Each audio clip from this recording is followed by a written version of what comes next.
So this song is about getting together with your family, having a barbecue, etc. And it goes like this. So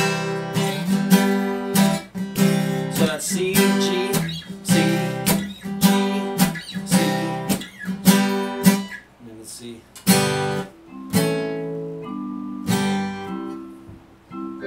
So I'll play it like I was playing it earlier.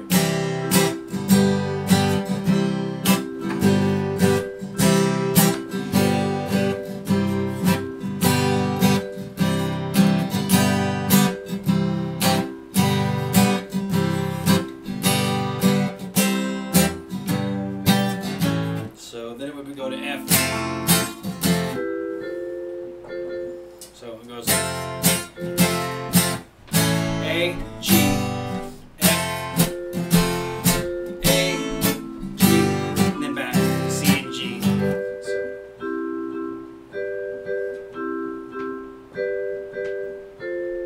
So here, I'll show you. I'm gonna stand over here for a second. I think that's it. So I'll go real slow.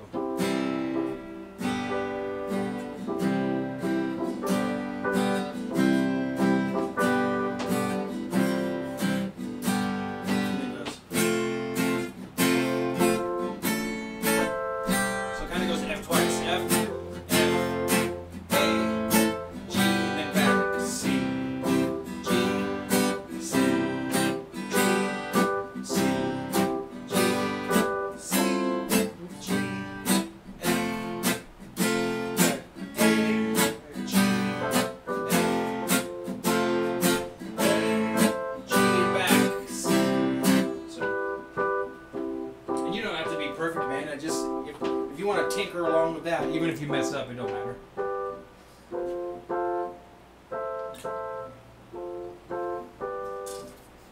I love this, Jack. I love you, Jack. Excellent music class. Now can you play the song with the explanations? Yep. 1, 2, 3, 4.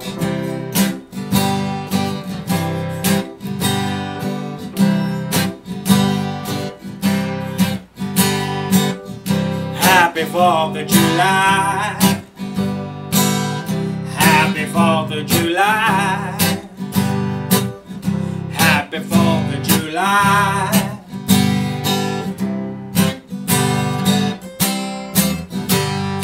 Everybody's gonna stop by. Everybody's going to try on the 4th of July. Happy 4th of July. Happy 4th of July.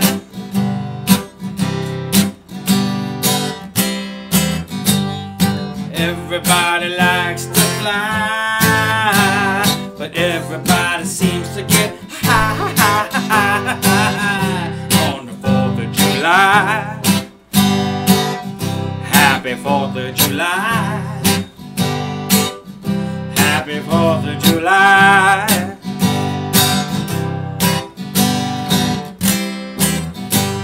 Oh, everybody deserves to. No, that's not right. Sorry, I was getting there. I think I'm picking it up. All right, from the top. I'm going to start without the intro, so we're going to go straight into the Happy 4th of July's on 2 and 3 and Happy 4th of July. Happy 4th of July. Happy 4th of July.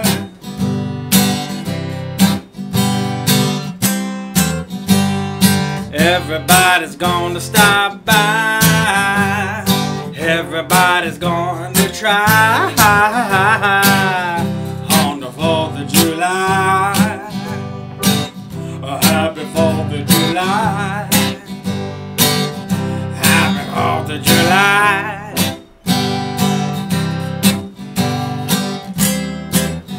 Not everybody likes to fly, but everybody seems to get high on the 4th of July. Happy 4th of July. Happy 4th of July.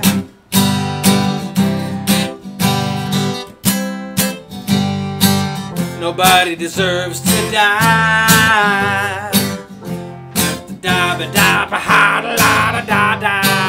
But for the 4th of July, happy 4th of July, happy 4th of July.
Perfect. Thank you. Thank you. Yes. Yes.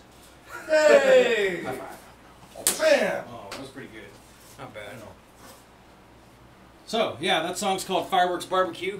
I've had it in my head for years and years, and this morning in preparation for the show and ruminating and thinking about Jewish writers and listening to other songs like the theme song for The Fall Guy. Did you ever watch The Fall Guy? No! Oh, you might like The Fall Guy. What was the premise of that show? Okay, so who was the guy that was the $6 billion man? Or I guess it was $1 million man. Lee Majors? Elon Musk?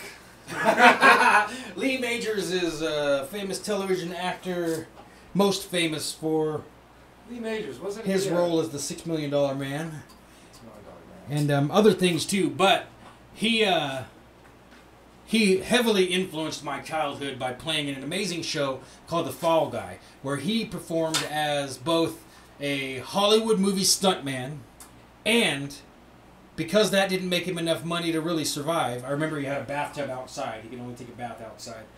Because he just lived in a little shack in the woods. So he'd be a stuntman whenever he could get work, and it would all make him all cobbled up and hurt. And he would be a bounty hunter. So like when he wasn't doing stunts, he'd be out catching the bad guys. Like and they always, it was like kind of like Dukes of Hazzard. Him catching the bad guys always included him like jumping a Jeep 20 feet in the air, like 50 yards out, and landing it, and then the bad edit of the brand new Jeep. Yeah. Chasing the bad guys. Shooting at the ground around his feet and stuff. Yeah. Like the A-Team. Jack, you're a good coach. Thank you. Thank you. How about with more feeling this time? Well, I don't know how the homeowner's insurance is here. I don't know if I'm covered for more feeling. This time with feeling. That's an Arlo Guthrie quote. Space is fake. Just gotta shout. They can't see the memes, but they're still playing in the background. So yeah. Keep it 100. Maybe we should put the memes up at some point and comment on them. Maybe from now on we should put the memes up whenever we go to a song. Oh, that might be a good idea. Oh, we could change the settings on the memes so that we could click through them and explain them. That's one of my favorite. That's what the guy didn't get. Delete this. That one is funny.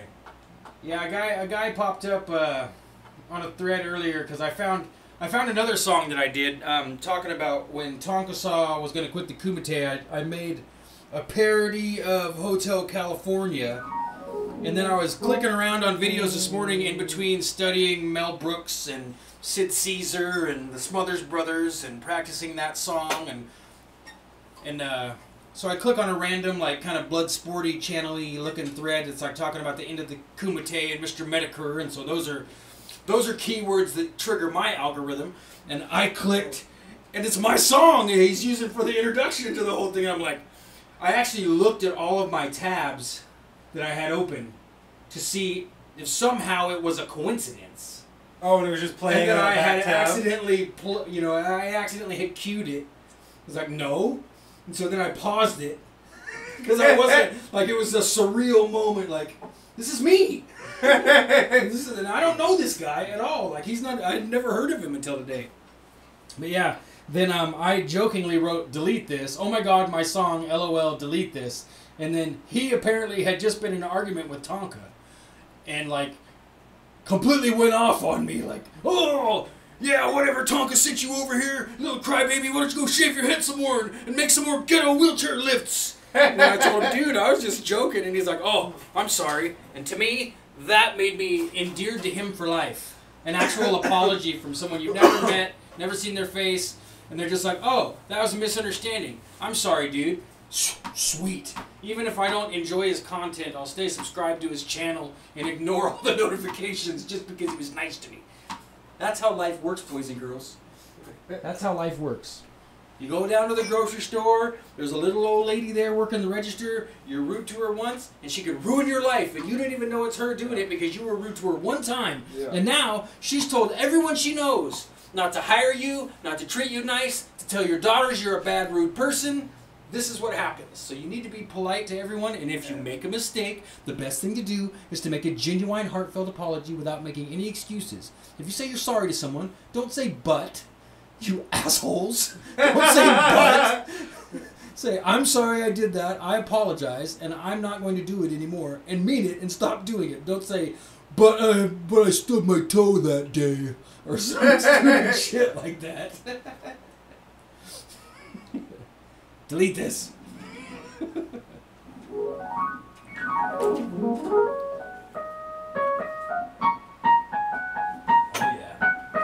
Good.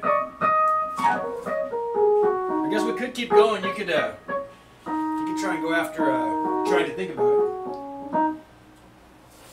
Space is fake, guys. One gets angry a few days, a week or so, when realizing that. Amen, Jack. Yeah. Ain't it the truth? Oh, did you see that 360 video that I sent you? It was like, I found it on the National Geographic channel. It's like those 360 YouTube videos. It's like where you could look at stuff and you move your phone around. And it's like a Is it in space?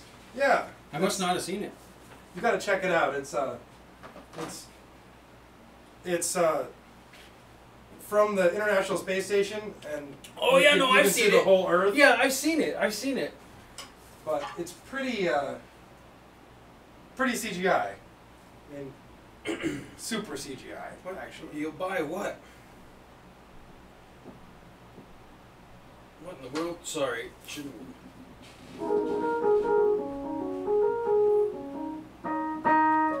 I was hoping that the dude we tried to call was messaging me, but yeah, that one. Let's do that one. I wonder where your black guitar is. Is that the case in the other room? No. Well, does one of these plug in? This one plugs in, huh? I could try and plug this into the. All those plug in. Well. Oh man, we're gonna have to cancel. We gotta turn. Sorry guys, we gotta get out of here. We're gonna start this whole show over. I didn't have my light on. Oh shit. All right, I'm out of here. Yeah, I understand. Actually, I'll be right back. I'm gonna get a piece of pizza. All right. You want one? No, I had two already. Thank you very much. Yeah. Pizza, dogs, and cats thing is making me hungry.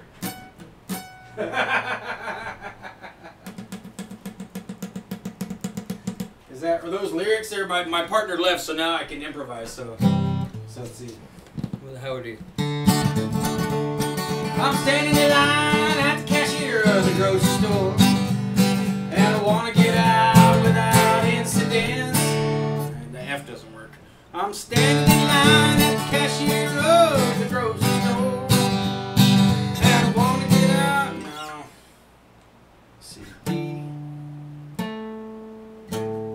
So it'd be, I'm standing in line at the cashier of the grocery store, and I want to get out. That's pretty bad. I used to be better at this improvising thing.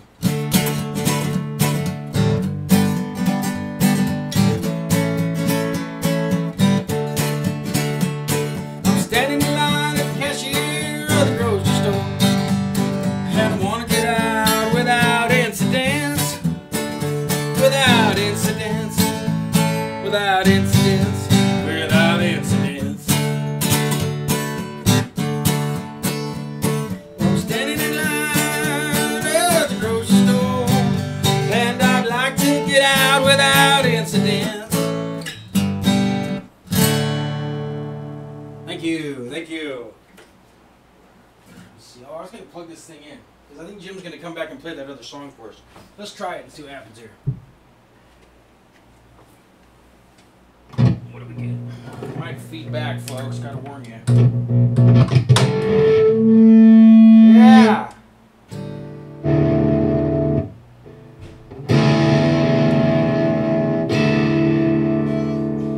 Yeah, cool.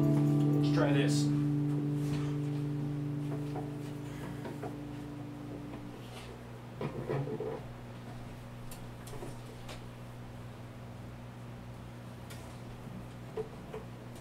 Oh, weird. Woo! Yeah! That should work.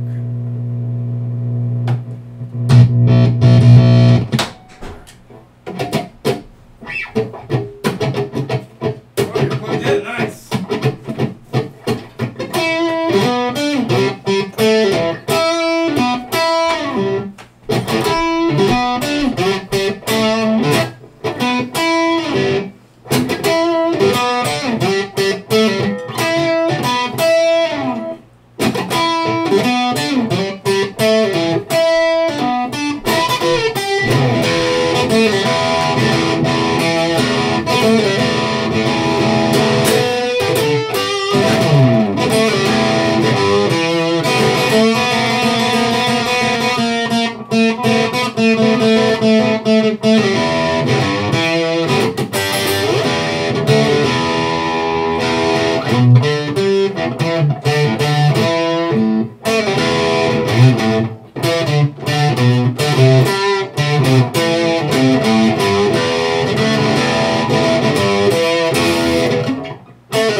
That's not what you're supposed to play on an acoustic guitar.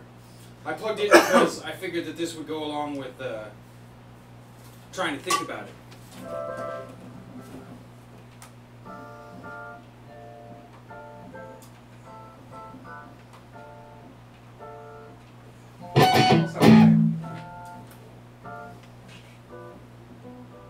Oh yeah, that's. We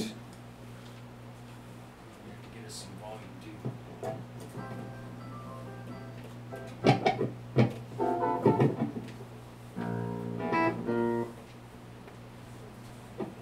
We're gonna play? Yeah. Jiggle the cord on that thing. I think you lost gain there.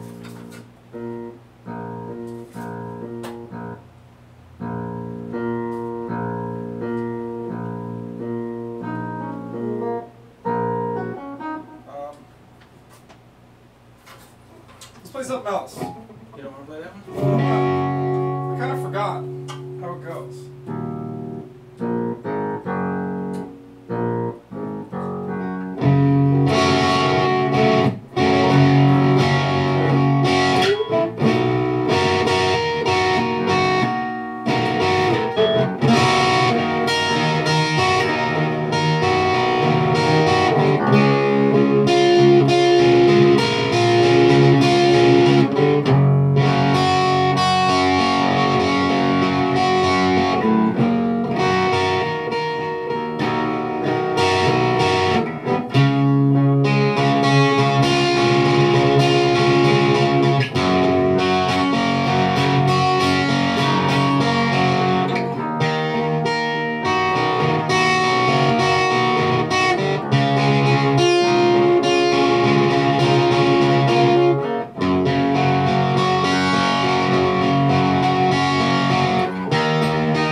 I think it would be really good with the piano and electric guitar palm muted like that, so it's like. Yeah.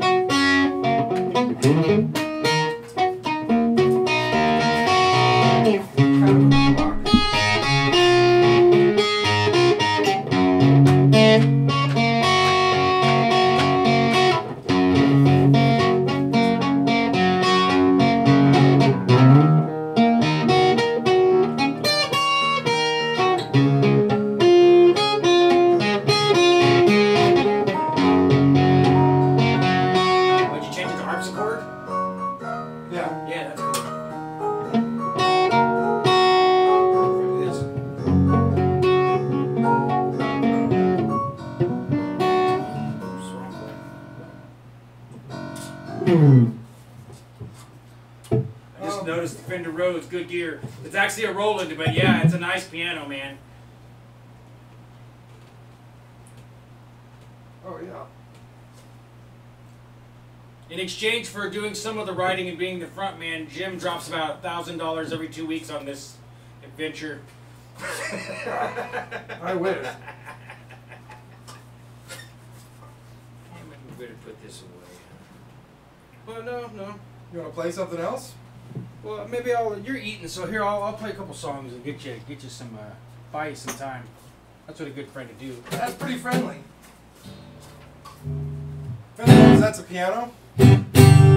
Say again? A Fender Rhodes is a piano? Yeah, Fender Rhodes, like the one at my house, only that was before Fender bought 'em. Or maybe the one my dad had was just a Rhodes, because my dad's last name was Rhodes. So if you walk in and the piano says Maiden in great big capital letters, it's going to be hard not to buy it. That's true. Especially if you're already a piano player. So here I got. So Jack V, are you a piano player? Yeah, Jack, do you play? You play music? I noticed no Busha Hadid, no Ryan Martin. Uh-oh. That's what happens. That's all right. Out with the old, in with the new.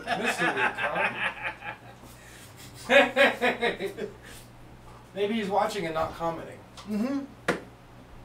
People do that, Could very well be. Yeah, I was feeling a little pensive and irritated, and now this is coming along.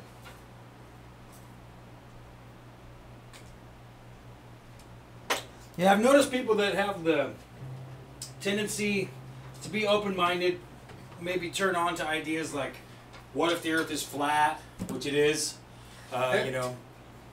what if there's a hierarchy that starts with God, and then it goes to all of these things that usually people call angels or demons, and then us, and the reason the world is so screwed up is because the demons are messing with us, and so they're taking people like Trump and Hillary Clinton and all of the Rockefellers and the Harrimans and the Bush family and the Rothschilds and a bunch of secret people we've never heard of, and they're messing with them. And they're giving them good things on earth so they screw us all over and keep us all lost and underwater. I found that those people that think that way, they're almost always some kind of an artist. Like, To think what way? that are Outside willing the box to be open-minded, think outside the box, to be conspiratorial. Like even Ryan, I know that Ryan's not really he's not a conspiracy guy, but he's still open-minded. He's not one of these people that you have to block on Facebook because they tag you in a picture at the top of Mount Everest and be like, see, there's a curvature of the earth, see? Like, come on, man. Haven't you ever flown to Seattle? You can't see the curvature.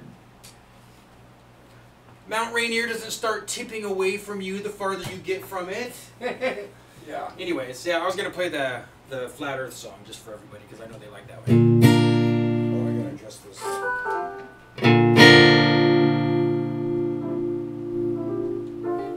Ooh, that sounds kind of flat.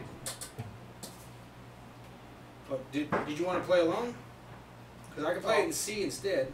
Go ahead and play. Watch this. Eat this. Piece of pizza. AI, yeah, Jack, I agree. Artificial intelligence is a big deal. I can't tell if they're not as far along as they want to be yet, or if they're lying about how far along they really are. I think it's probably the second one.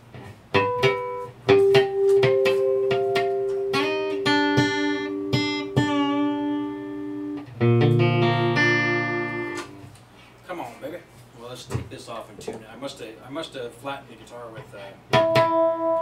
Give me an A, please. Oops.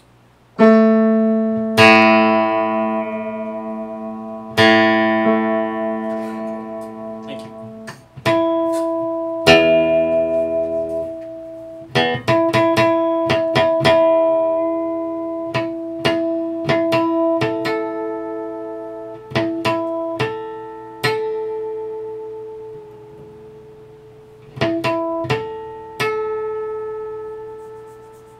If you're gonna play the guitar, you're gonna learn this song. Oh, it's beautiful.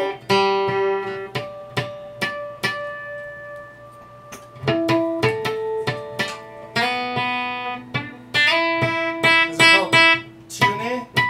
Yeah, tune A. Tune? If you start with A, otherwise it's tune or tuneg. Tune? Tune drop D. Alright, so. Well, that's pretty loud. Too loud. Turn it down, man. Too loud. Is that alright? I think so. Just take the bass out of there. It's a little tinny, but.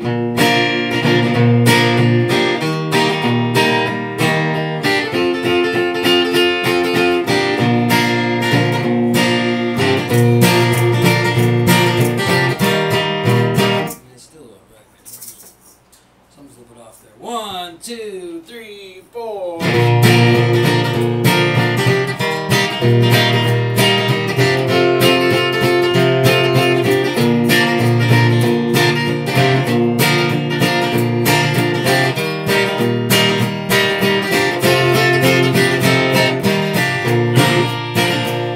Well, today I remember that I'd forgotten the earth was flat. Really can't tell you just how I feel about that. All this time wasted thinking I'm standing on a ball, when the truth is I had no balls at all. Because this turtle's all the way down, this turtle's all the way down, this turtle's all the way down. This turtle's all the way down, this turtle's all the way down, this turtle's all the way down. Well, it's all about Jews and Masons wearing silly hats, Muslims fucking lying, warning, cheating based on where their fathers sat. Kidnap and enslave the indigenous, get them all spun out, smoking smack, race that yin and yang. Until this turtle's all the way down, this turtle's all the way down, this turtle's all the way down, this turtle's all the way down, this turtle's all the way down, this turtle's all the way down. Kazoo!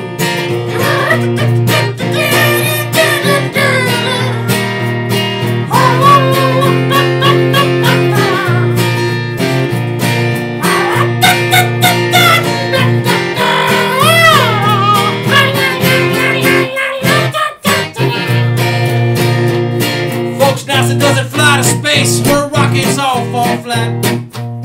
They'll switch to CGI, but they never switch it back. There's no pictures of the Earth or other galaxies, no satellites in the sky like flies or gravity. Because this turtle's all the way down, this turtle's all the way down.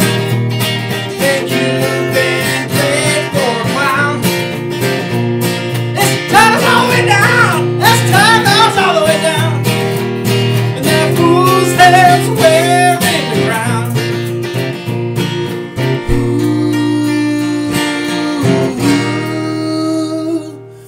And their fool's heads wearing the crown. Yeah!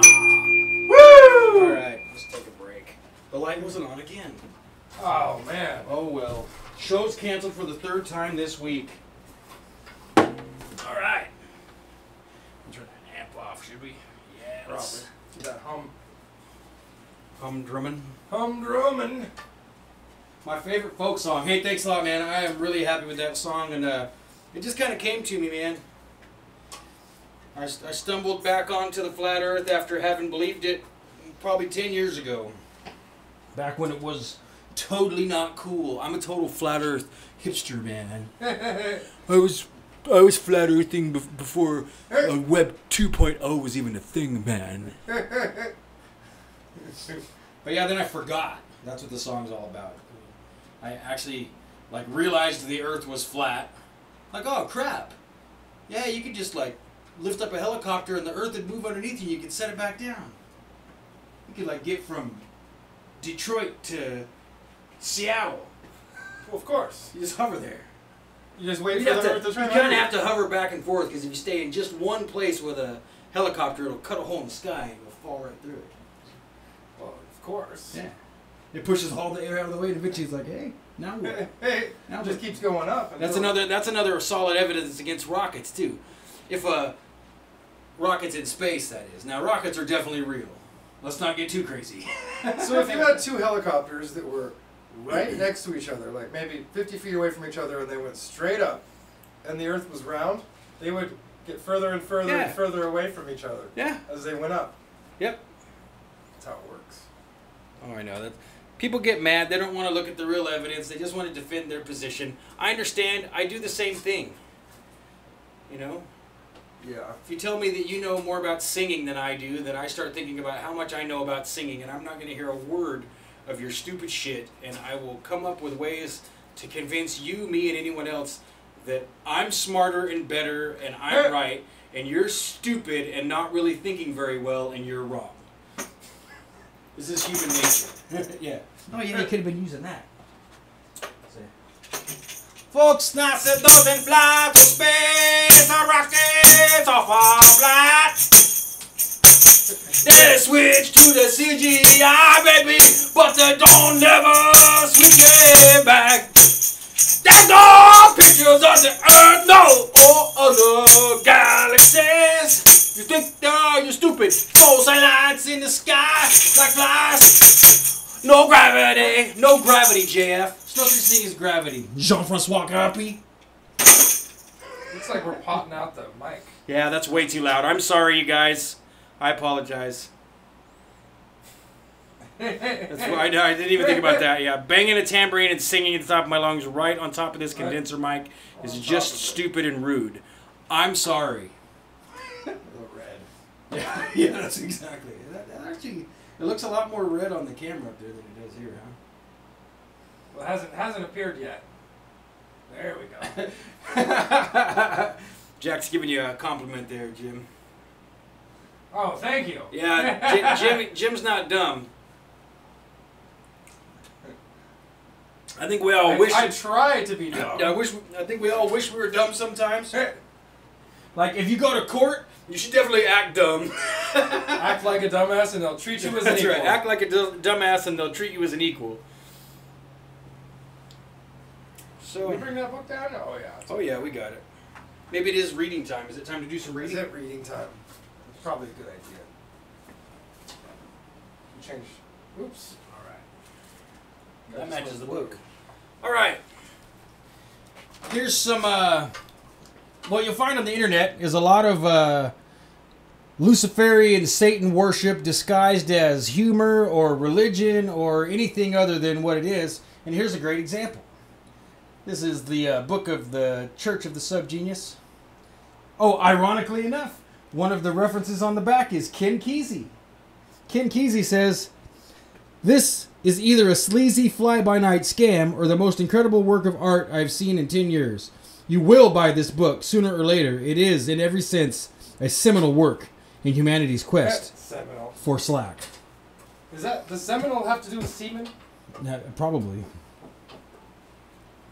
Yeah, see, remember when we were talking about this 2 weeks ago that I said that this and the Discordians were one and the same? Remember we were talking about that? Yeah. The second quote endorsing this on the back is Robert Anton Wilson. "This is the best of all the one true religions. Praise Bob."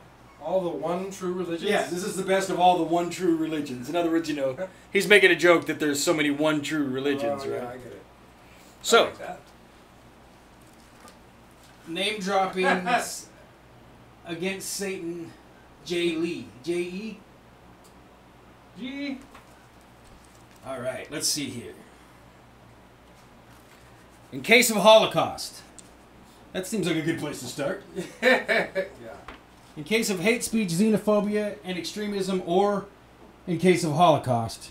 First, be prepared before it happens. When hoarding, remember that bullets will be a lot more important than food. And that you can use bullets to obtain food in almost any disaster climate. That was an important paragraph. Let's start over. In case of Holocaust, first, be prepared before it happens. When hoarding, remember that bullets will be a lot more important than food in that you can use bullets to obtain food in almost any disaster climate. If the bombs start falling and or the plagues are released before schedule, America will revert to barbarism practically overnight. 72% of the population will become what we would now call outlaws, and only the remaining 28% will remain law-abiding citizens. Just like Black Friday, right? Yep, exactly. Just like Black... It's going to be like a great big Black Friday where there's nothing on sale, baby. Suffering. Suffering's on sale. So, don't be a sap. Waste no time in turning rogue. Immediately gang up with your most trusted friends and followers, form a band of nomad raiders, and start marauding. You will find it much easier than you might expect to be an outlaw chieftain stealing fodder from wimps in the total absence of law.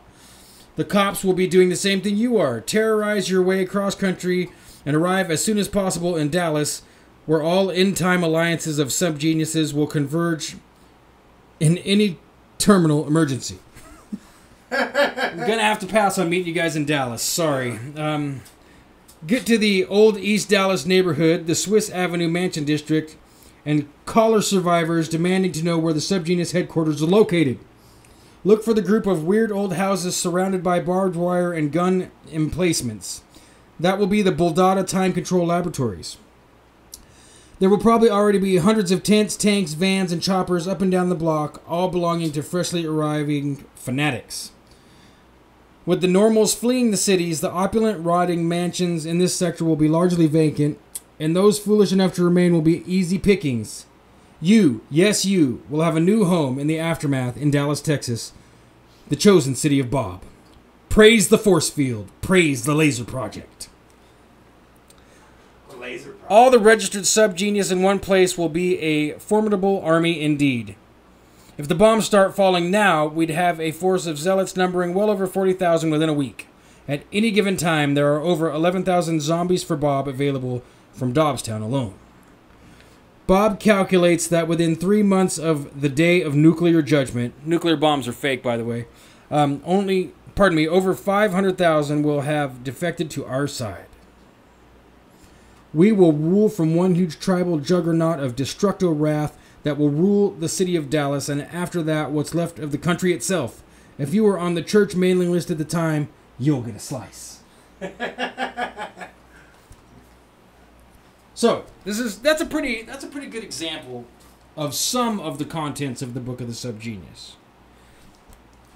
Now, and it's really funny, and it actually deals with a lot of very serious content, which once again I would call negative association. This whole book is negative association because it's satire and it's farce and it's making fun of just what I just read is absolutely true if all of a sudden a plague breaks out or they decide to literally start dropping bombs. Not nuclear bombs, just regular good old-fashioned cordite.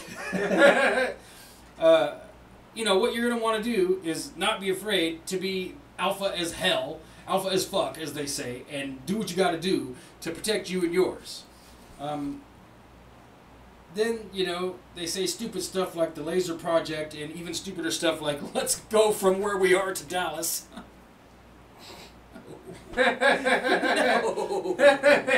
No. I think I'd want to stay the hell out of Texas. I'm telling you, where we are right here is a pretty good spot to be. In a situation.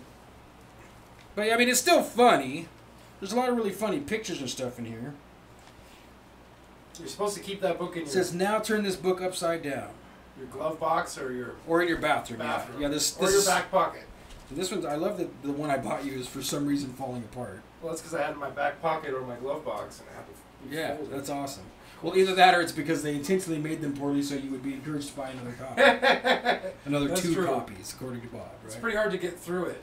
Wait, there's a picture of a dinosaur. What does it say? Sale of your soul. Cheap. Blistered by ignorance. Let's see. I was thinking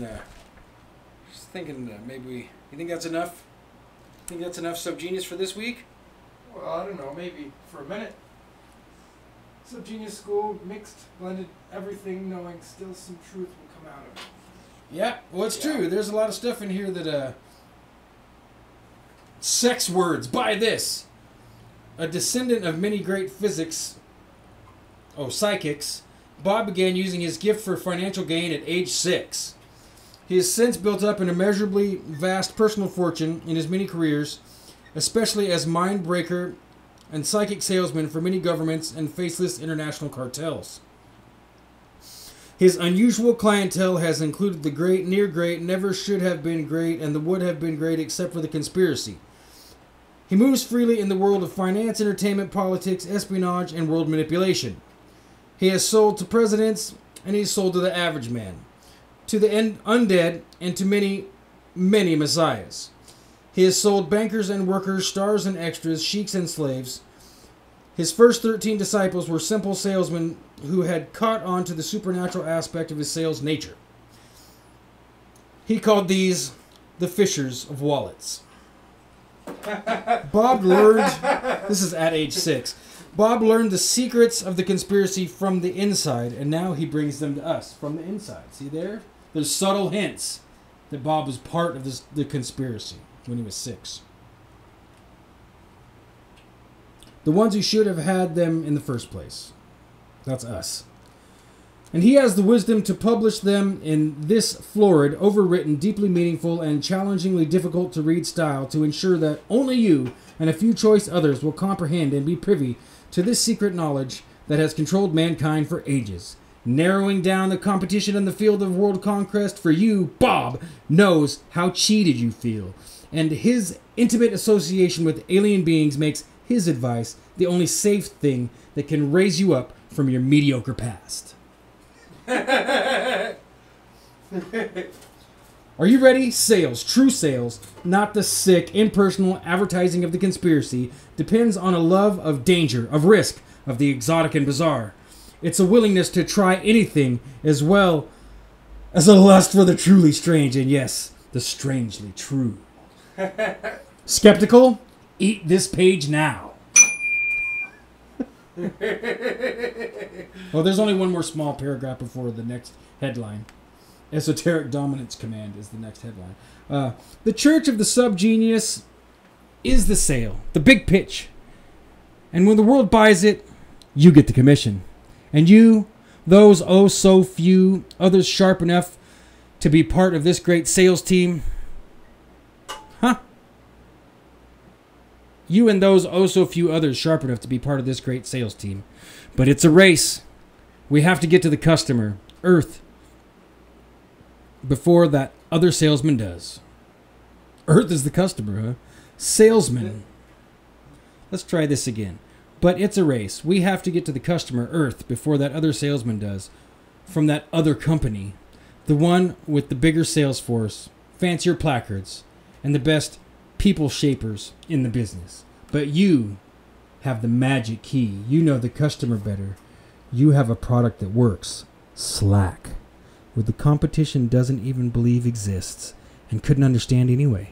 Yes, you. You're onto the big game. With the big gun. And Bob's eye in the pyramid scheme is just the ammo you've been waiting for. Stop the stream. We can't give him any more than that. Steal this book. You get a laugh when you're taking a crap. And that's what it's for. So that's definitely what it's for. Hey, look at there. We jumped us right up from 4 to 6. It must be working. Better read more. You better, yeah. Or not. Release the slack. Let the slack loose. I got a better idea. Let's do something different. Oh, snap. Let's see, this is a B flat. Slack.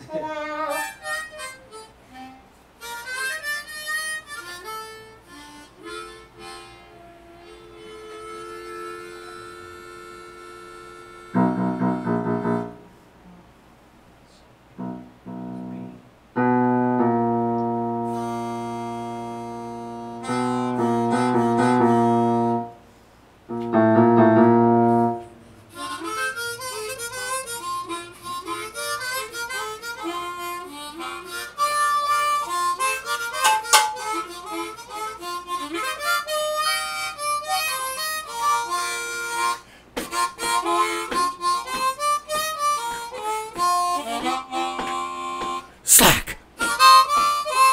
Slack. Slack. Slack. Slack. Slack.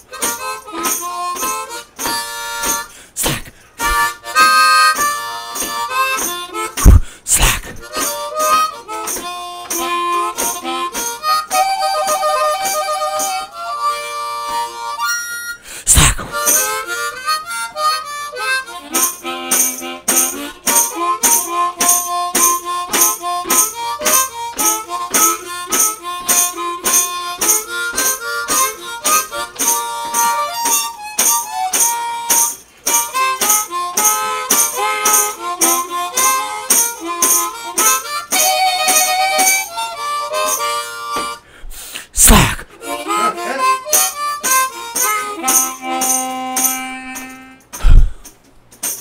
Oh, that's exhausting. You can't say slack is work because that's a contradiction. Well, singing about slack is pretty opposite of slack, I'd say. I assume at least one of these 6 people. Hey, we've only got 1 like, people. I don't want to sound desperate or rude, but if you guys would go ahead, if you're listening, please remember to go ahead and click the like button because that tells the artificial intelligence robots at YouTube, i.e.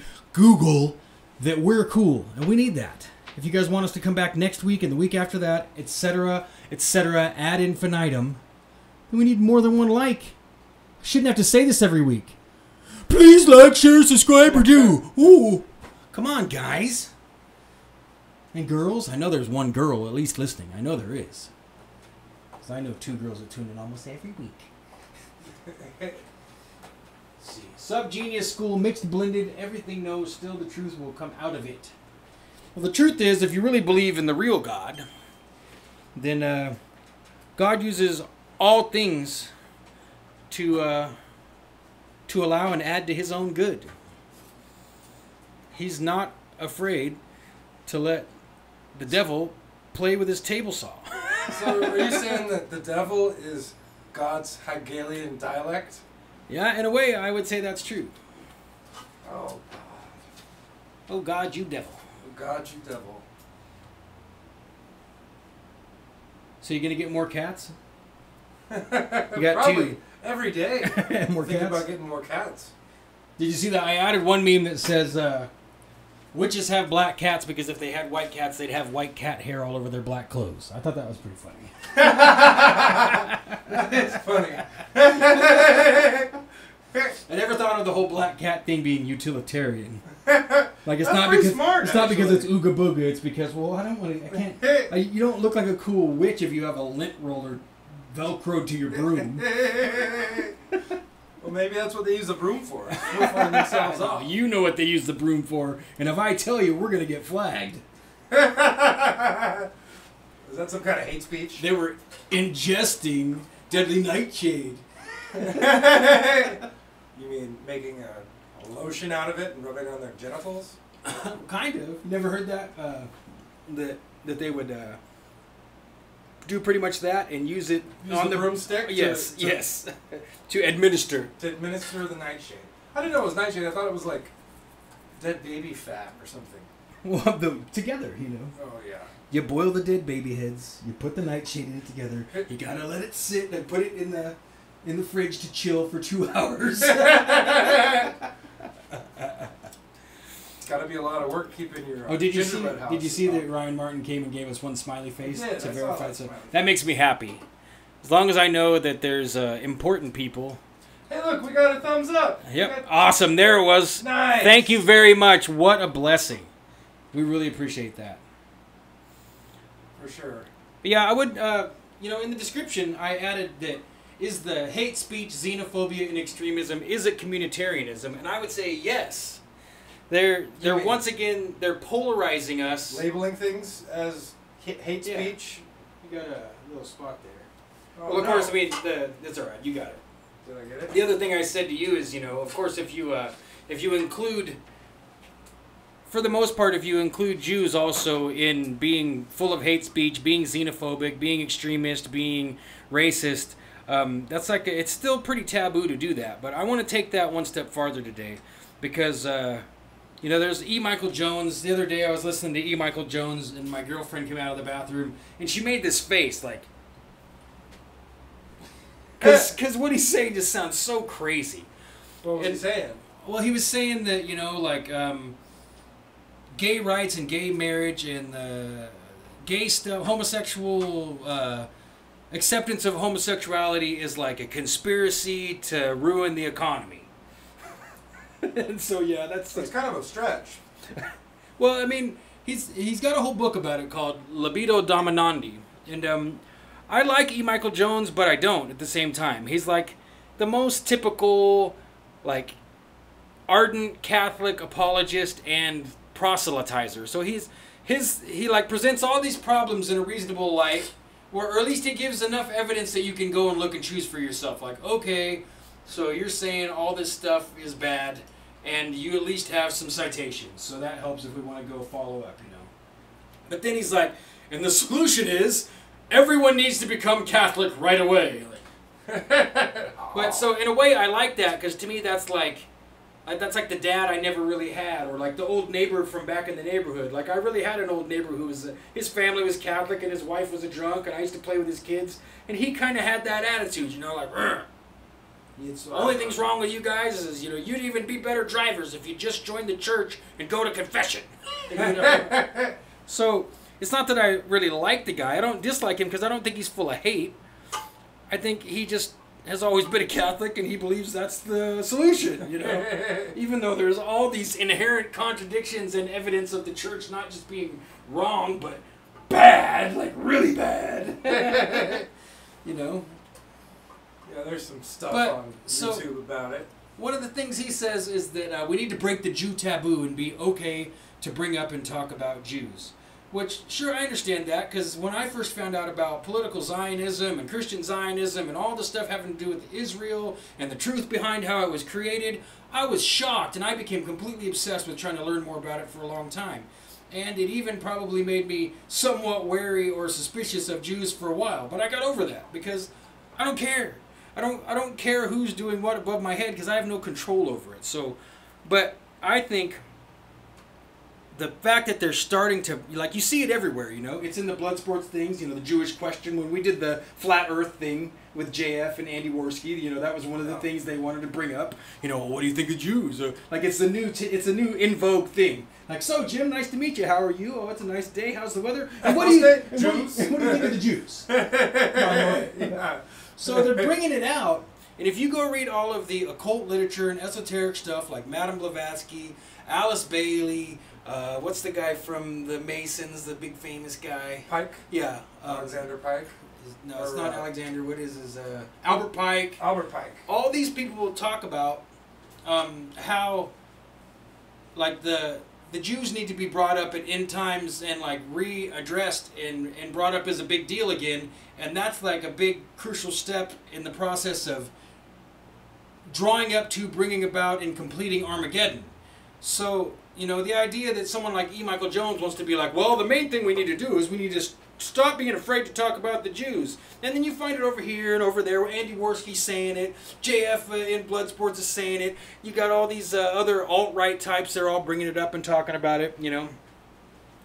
Well, to me, that's like, if you look at the bigger picture, that's another one of their steps in the plan, drawing towards like this. I think they're going to bring a fake into the world kind of a scenario, either with aliens or with bombs or with plague. and that's going to be all of the above. Yeah, exactly. All of them at once. And that's what's going to make everybody feel like they're suffering so horribly bad that no matter what the solution is, we go, yes, that, anything. Give us an antichrist if you have to, but... I think if they just shut the internet down, most commerce would go to a screeching halt. Oh yeah, if you shut down the internet and the pharmacy, you're going to have Armageddon without any bombs. Yeah. I mean, EMP or something, you know. Yeah. No, I think that's a very... Well, they tried it. They remember, they shut it down just for a minute. They like toggled the on and off switch. On the internet? Yeah. When was that? Probably almost 2 years ago now, I think. Well, I think I slept through that, I hope. I don't remember the internet going down. Was it on the news? Well, it wasn't the whole thing. It was like some pretty major areas, and it really was just like they were like, well, we got that kill switch installed, right? Like, yeah, well, don't shut the whole thing down, but go for like almost half and kill it for just a minute and then turn it back on, and we'll say we don't know what happened. Imagine if we lost access to Facebook, how it'd be like bedlam. Yeah, people wouldn't know what to do. They'd have to go do their laundry. Talk to the person next to them. No way, that's not going to happen. It's just not going to happen. Thanks, Jack. Appreciate that. Yeah, thank you. But yeah, I think there's a lot bigger picture that most people, A, don't have any interest in. B, if you put it in front of them, they're so biased, like we all naturally are, that they're not going to look at it. And C, even if 3 or 5 times as many people are looking at all this stuff right now, if the number just quadrupled over the weekend, it wouldn't necessarily give us any power to do anything, you know. I mean, I think we have power to influence things on a local level, you know, but not on a global scale. Sorry. That would be... We're hanging steady at 6. I'm starting to think, what... We still got like an hour left. What the hell are we going to do, Jim?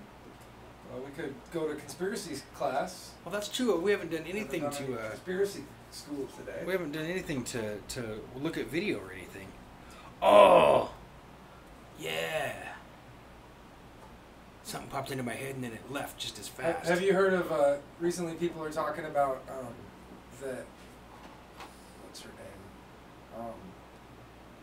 Taylor Swift is Zena LaVey, you know, Anton LaVey's daughter. Oh, really? Because they look sort of similar.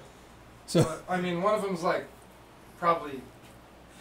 Zena LaVey is probably like 25 or 30 years older than... I just say Anton LaVey would have had to like impregnate a woman with Taylor Swift on his deathbed. Yeah, or that she's a clone, or... Of course. Or that she went... She youthed up because of all the baby blood that she was drinking or something. Oh yeah, she's keeping herself young. Keeping herself young with the Jupiter ascending juice. Being baptized with the... Don't they squeeze that out of celebrities' anal glands?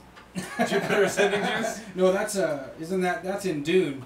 That's where the spice comes from. From celebrities' anal glands? From the worms. Oh. Same. From the, what do they call them? The makers. Yeah. That's what they call the worms in the book. I recently listened to Dune and it was excellent. It was so good that, like, instead of just going in and using my Audible credit to get the next book, I took a recommendation from our friend Ryan and listened to something like funny and lighthearted instead, because it was just like crap. Yeah. You know, it's like such fine, excellent work. The whole story is written so well. It's a long book too, isn't it? It is, yeah. It was like 20 hours or something. I think I'm gonna eat a banana. A banana? Oh, we should test this too. Here, let's well, isn't this like the new weekly thing, or are you supposed to be like, hey. Careful, I don't want to get any inappropriate banana eating strikes. Hey, Shane Hunter said inappropriate touching is a big part of marketing. Oh no! Now we can test people's trigger reflection here.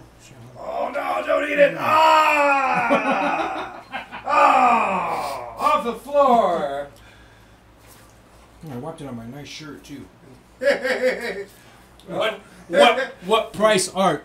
Folks? that's totally freaking bananas. That's beat. Yes! Yes! That made it worth it. That made it so worth it. That was a new way to ring the bell, too. Bananas. That's the Do that again. Bananas. You got it. How about Bananas.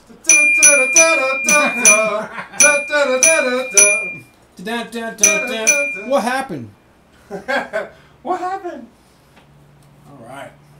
That is bananas. Looking for, we got up to 2 likes. Looking for 3 likes. Going once, going twice. Go get 3 likes. 3 likes. Going to the 3 likes. Well,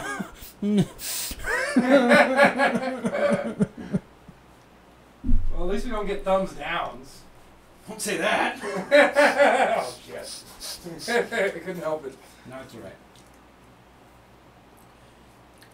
I'd say I don't mind, but I will. My feelings will be hurt if you give me a thumbs down, because I think, despite last week being crazy enough that we couldn't even have a show, Nate not only not being here, but not even being sure if he wants to be on camera, which I totally understand. I don't blame him.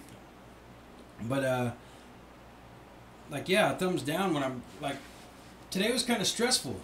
And I came in like not even knowing, like I have a script of what I thought we were going to do this week, or at least like some brainstorming ideas. And I just canned it. Like, nah, let's just go free flow. And it's felt really good. I feel like we're having a good time here. It's a good show. It's a pretty good show, you guys. I think I might, if I can get a little bit of money saved up, I think I might hire a guy to go through all of our streams so far and at least pull out all the songs. That's a good idea. I like that. I mean, I could do it. I could do it myself. But it would probably be better If somebody else did it. if I hired a professional to do it, especially. That's a good idea. But then, oh, here I'm going to, pardon me, folks.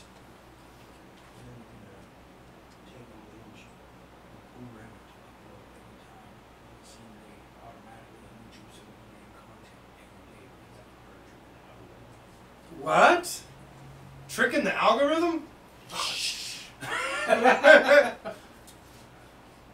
don't want to trick the algorithm. Well, the other thing to do is to have hate speech, xenophobia, and extremism in your title seat, and then you get 6 people watching.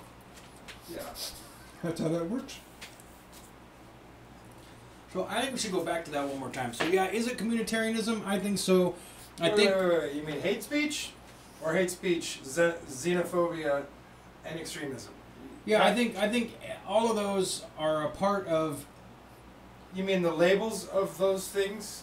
Well, The no, fact they're that just they're just a tool. triggers? Yeah, they're a tool of the whole process of. It's part just of the to edit free speeches. Free thinkers. And it's everything leading up to what we were talking about a minute ago too. It's a long, arduous process. You know, we're gonna go past 2020, and it's gonna be like, yay, and then the world's gonna go, oh. And like slowly over time, make it weirder and worse and weirder and worse and weirder and worse, and then, boom, Facebook and the pharmacy closed down. And everybody's going to Texas. And they drop bombs at least on the Subgenius compound in Dallas. In Dallas. Guaranteed salvation or triple your money back. You'll pay to know what you You'll really pay believe. to know what you really think. What you really think. We still have a garbage can down here, do we? Well, just throw it on the floor. I did that last time, but I don't want to risk it twice. I'm going to set it. Oh, there we go. We got a nice pile of garbage. Take that garbage out, I guess. Yeah, I guess I should have. Maybe I'll bring a garbage can. So, Let's see if this thing works. What if we We're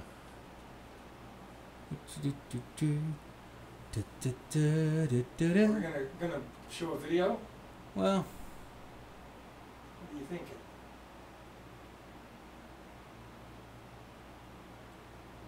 that's So xenophobia, is that fear of outsiders? yes. Xenophobia would be the fear of. I guess that's what we could do. Let's go to the double commentary and we'll look up these words. That's a we'll great look up the idea. definition of these things. Great So idea. so we're gonna go let's see if we can get Do you have to get a browser going? over there? Yeah, we can just take this one and pull it off of here, like that, and then let's. Well,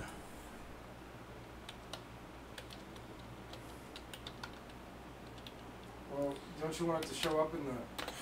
Oh, I will. I want to get this. Might as well. Well, that's a really great. So art, xenophobia art. That's interesting. How do we get to this? Oh, that's images. More, yeah, go to images. Let's get our. Let's start with that one, and let's see. Oh, that's the Wikipedia. Okay, so cool. Let's try that. Let's see here. Now, oops. Don't zoom. Nope. Don't, I didn't mean to do that. So. There you go. That's the mic. Piano cam.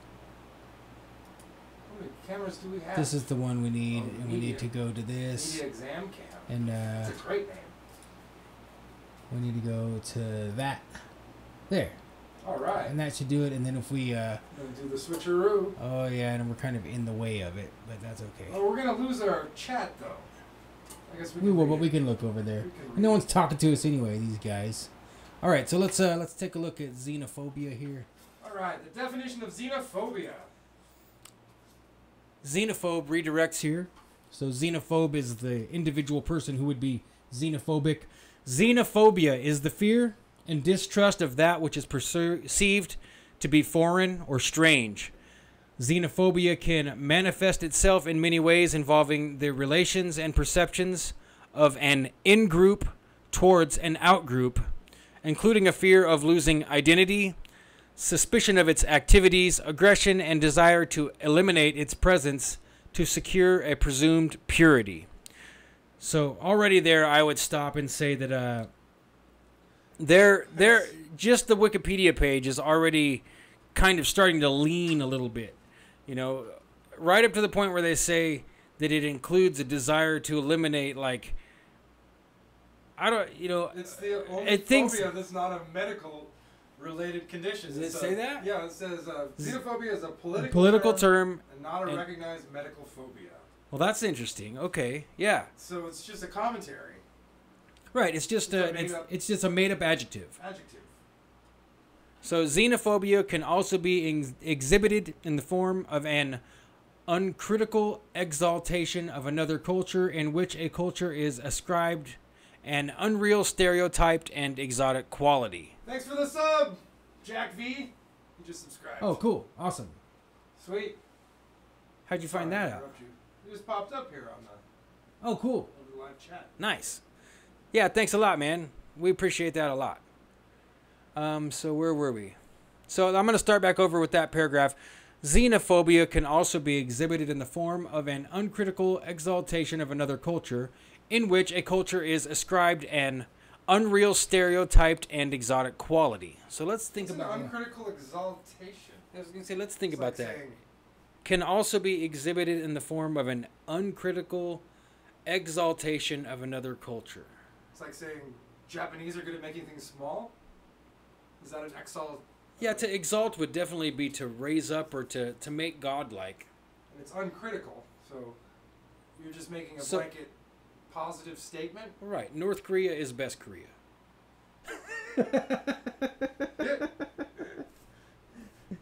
Just taking a guess there. Oh, that's a meme in case you guys didn't know. Is it? Yeah. North Korea is only Korea. Hey, I have a friend from Korea, and I told him, well, he's from North Korea, and I said, well, how do you South Korea. Yeah. No, he's from North Korea. And I said, you can't. I have my ways, Jim. Unless you. I didn't ask. He didn't tell. How either that or he was lying. But I asked him. So you live in North Korea. That's pretty crazy. How do you feel about it? Well, what do you? And he said, I can't complain. Can't complain. Oh! All right. That took me a minute, but that was pretty funny. Are there more North Korea jokes? I'm sure there are. Sorry. No, we kind of digressed here. I agree. Oh, there's a citation here. Let's be a little crazy. And we'll just click on the citation here at the bottom and see what it takes us to. The third citation, Guido Balaffi, Dictionary of Race, Ethnicity, and Culture, Sage Publications Limited, page 332. So that's... 332, Isn't that inverted? Isn't that the bones, skull and bones? No, it's 322. 322. Yeah, so that's exactly what I thought of too immediately. I thought of skull and bones. So I'm still trying to wrap my head around an uncritical exaltation of another culture, in which a culture is ascribed an unreal, stereotyped, and exotic quality. So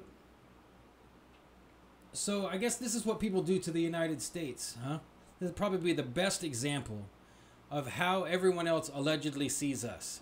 That everyone wants to be American, come to America, to buy American, act American, no matter what, to get some part of like the whole McDonald's, Kardashian, NASCAR thing and just slather it on themselves, no matter what, you know. Like a big parka. You know, put on your Trump mask with the MAGA hat, and then like put your Jeff Gordon baseball cap on top of that, and put on your Michael Jordan, or I guess now Kobe Bryant or LeBron James jersey over the top of that. And nice. So the term xenophobia and racism are sometimes confused and used interchangeably because people who share a national origin may also belong to the same race. Due to this, xenophobia is usually distinguished by opposition to a foreign culture. Okay, so then in our current times and era in the United States, then Muslims are the most obvious example. That like, we don't want no Sharia law. We don't want them women covering their heads. You know, that's totally xenophobic. It's not just that you don't like Arabs or people who are Arabic looking, or, you know, because I know Sikhs and other Arab looking people always get mixed up, because Sikhs aren't like Muslims. They're completely different. Where are Sikhs from? I don't know what part of the Middle East. It's a different religion altogether. Yeah. So they're all over. Yeah, absolutely they are. And there's Sikh temples and stuff everywhere. But so let's go a little bit farther. I'm seeking the origins. Let's go to the history of it.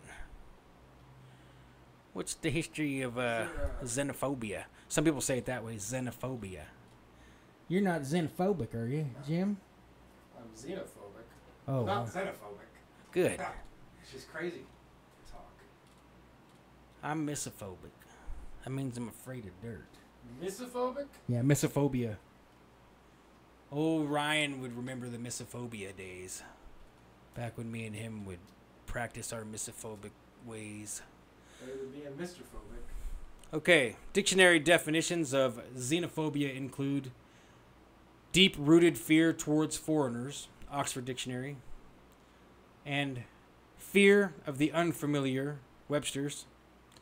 The word comes from the ancient Greek word xenos, meaning strange, foreigner, and phobos, meaning fear. So, foreigner fear. Well, I mean, if you're talking about the band, especially back in the days when I used to drink, if I had a hangover, I was definitely xenophobic. I was scared to death of foreigner because they'd probably make me sick, make my headache worse. Foreigner? Yeah. A scholarly definition of xenophobia, according to Andreas Wimmer, is an element of political struggle about who has the right to be cared for by the state and society, a fight for the collective goods of the modern state. Communitarianism. Wait, read that again. The scholarly definition, again, an element of political struggle about who has the right to be cared for by society will feel that their rights to benefit from the government is being subverted by other people's rights. Wow.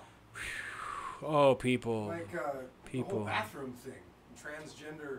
Yeah. Yeah, that I guess that's a good example. That like if you think a person who's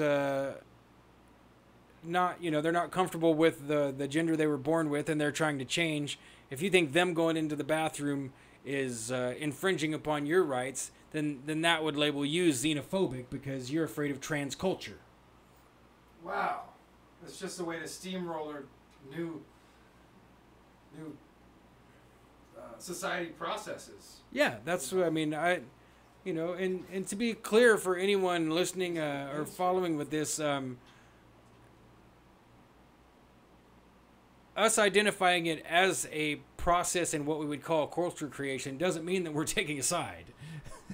Because that's what happens is you say, oh man, that seems like a way to steamroll new ideas into society. And then everyone goes, that makes you one of them, Jim. Yeah. You xenophobe. You hate trans people. That's not what Jim said.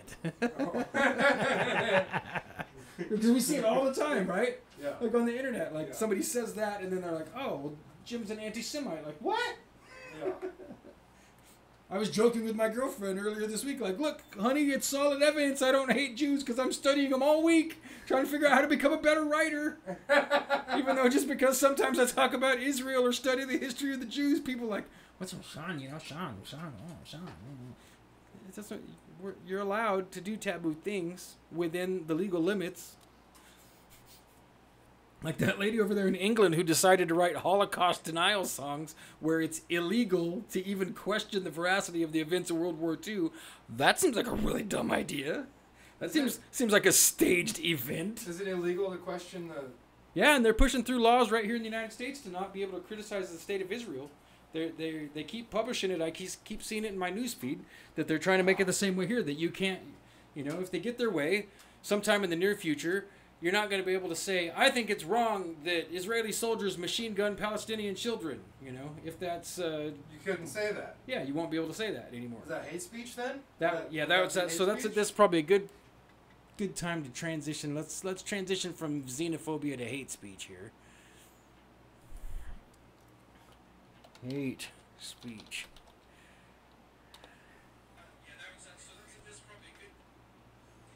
So let's just use the most common thing you're going to find if you go search around on the internet is Wikipedia. So let's see what it says. I really don't like Wikipedia. I don't endorse it. See if There's it's showing up on our... Make sure we got it over here. Well, just, Yeah, we're on hate It's speech. like most of it's coming up. Nice. Cool. So let's scroll down here so people get a little bit more info. Or I guess something else here. Let's try this here to help our audience. Part 1. What is this on the side? Part of a series on discrimination.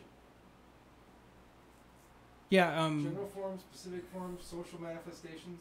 Animal cruelty is discrimination. I'm not sure if that's all. Yeah, that's Compulsory sterilization. Wikipedia is interesting that way that they do try and group everything that, you know, as far as their organizational process, I'd say it's pretty good. What I don't like is that the content is curated really leaning towards one set of values and ignoring or silencing another. And I would say it is silencing more the conservative view, and I'm not a conservative or a liberal. I did one of those 8-point political tests not too long ago, and I'm almost perfectly down the middle, like almost 50-50 across the board. I think I was, if anything, I was a little bit more liberal as far as answering the questions honestly. But as you know, I don't think you do either. I don't believe, even locally, like I don't think we're going to change the local, there's not a governor here, you know, or whatever, but whatever, we have like a board of directors, what do they call it? City council. No, they're, you know. Council. Yeah, you're not. No, they're... I'm pretty sure it's Walla Walla City Council. Chamber of Commerce is a different thing, but yeah. So anyway, hate speech is speech that attacks a person or group on the basis of attributes such as race, religion, ethnic origin, national origin, gender, disability, sexual orientation, or gender identity. So let's do that one more time because that's a lot. Hate speech is speech that attacks a person or group on the basis of attributes such as race, religion, ethnic origin, national origin, gender, disability, sexual orientation, or gender identity. The law of some countries describes hate speech as speech, gesture, or conduct, writing, or display that indicates violence or prejudice or prejudicial action against a protected group or individual on the basis of the membership of a group. They need to edit this run-on sentence because that is too much for anyone to try and think of in one shot. Yeah. Well, it is. The law of some countries describe hate speech as speech, gesture, or conduct, writing or display that incites violence or prejudicial action against a protected group, period. Group or individual on the basis of their membership of the group, or because it disparages or intimidates a protected group or individual on the basis of their membership of the group. The law may identify a protected group by certain characteristics. In some countries, hate speech is not a legal term, and additionally, in some countries, including the United States, hate speech is constitutionally protected. Is it? Right now it is still. I mean, as far as the taboo, like they're going to totally run you out of town. Yeah. But as far as the getting to the shun you off. well, that's why they, you know, allow the KKK to rally down the middle of the street, and you know you have to stand by and, you know, First Amendment, right? right. And I had a really interesting conversation with a man. I went out to lunch, and we were talking about. I kind of missed his point at first. He's a highly intellectual and intelligent individual. I'm not going to say his name or imply what or who he does any more than that. But he was pointing out that, and he was using legal terms. I can't remember off the top of my head, but he was pointing out that the regular idea is just what we just talked about. Okay, so either you're allowed to say something or you're not. And so some people want to express their hate speech or what might be considered hate speech, and they're allowed to because they have their First Amendment right. But he said, okay, but what about free speech being instead, what if you look at it in the category of based on who has the power to get their message out, how free is your speech? Like, if you want to say, I think blank. I was trying to think of a good example of something funny you might say. I think broccoli is ugly.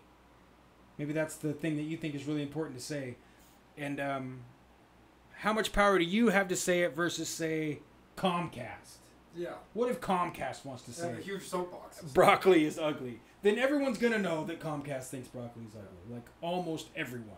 Especially if Comcast really wants to push it. I mean, even if they just wanted to say it once in a whisper on every channel, then boy, they're going to be out-shouting us. Even if we scream it for 10 years, they're going to out-shout us as far as getting their message out there. And I thought that was an interesting thing. And I pointed out to him that I thought that might be another example of paralleling. Which, you know, I talked with Jesse Waugh about paralleling, and you know what it is, you know. The idea that... Describe it again. So paralleling is somebody has a message or something they're saying, and then people with power take that and they say almost the same thing, but they change it and derail the topic to something similar but not the same, or they might do it almost identical, and then like the end meaning or the final goal or the main point gets derailed. You know, it's a way to manage information so that it's not just like censorship. Instead, they'll say, okay, here's Nikki Rapana, she's against communitarianism, and then they bring out Rosa Corey, and she's also against communitarianism, but she leaves out a bunch of critical parts of the whole concept. Like one guy says, politicians are pedophiles, and then another guy says politicians are pedophiles and reptilians. Yeah. It's paralleling. Yeah, that would be that would be a good example of paralleling. Or maybe a more subtle paralleling would be one guy says, you know, politicians are pedophiles, and then another person says politicians hire underage prostitutes. So that one means, hey, maybe these people are being... Same exact thing, but twisted. Right. You know, maybe... Because I feel like that's kind of what they're doing with the whole Me Too thing, is that you've got them pointing the finger really big at somebody like Harvey Weinstein, who's, you know, it's not like he's accused of all these horrible, violent rapes. These women may have been treated horribly, but not in the same context as some of the really, really bad stuff we've heard. So they'll parallel the really, really bad story with It's people that chose to be in his presence, you know, right, because of whatever they had a job. Exactly. Maybe they got tricked or whatever, but the preliminary meeting was they were going to go read a script. Instead, maybe Harvey's being inappropriate with his winky next to a potted plant or whatever, you know. Yeah. And that sort of thing washes over other stories that might be. Yeah, I always thought of it as being like, not that this is paralleling, but I always thought of it as being like that most disinformation or management of information is like Wile E. Coyote when he hits the tunnel that's painted on the wall. You know, he's going down the road and it looks like he's going the right way and everything's fine, and all of a sudden, bang, you run into something that's completely false. So false that it just crushes you, it screws you up, so that you don't get the end result. You don't get the outcome that you should have gotten, you know? Yeah. And it stops you in your tracks. Yeah, that's the way they manage most information. So let's see, where were we here? This was really complicated here.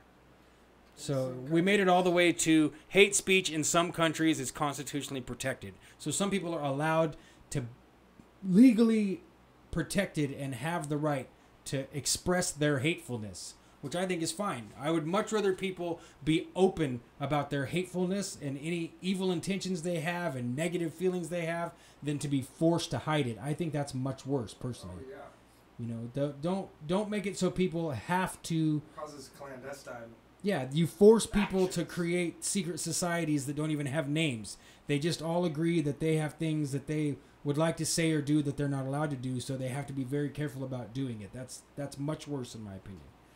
In some countries, a victim of hate speech may seek redress under civil law, criminal law, or both. A website that contains hate speech, online hate speech, may be called a hate site. Many of these sites contain internet forums and news briefs that emphasize a particular viewpoint. There has been a debate over freedom of speech, hate speech, and hate speech legislation. Okay, so I think most of us are pretty familiar with the hate speech thing because they push that around quite a bit. So what was the other? Extremism. Yeah. So I'm curious. Let's see what's the definition of extremism.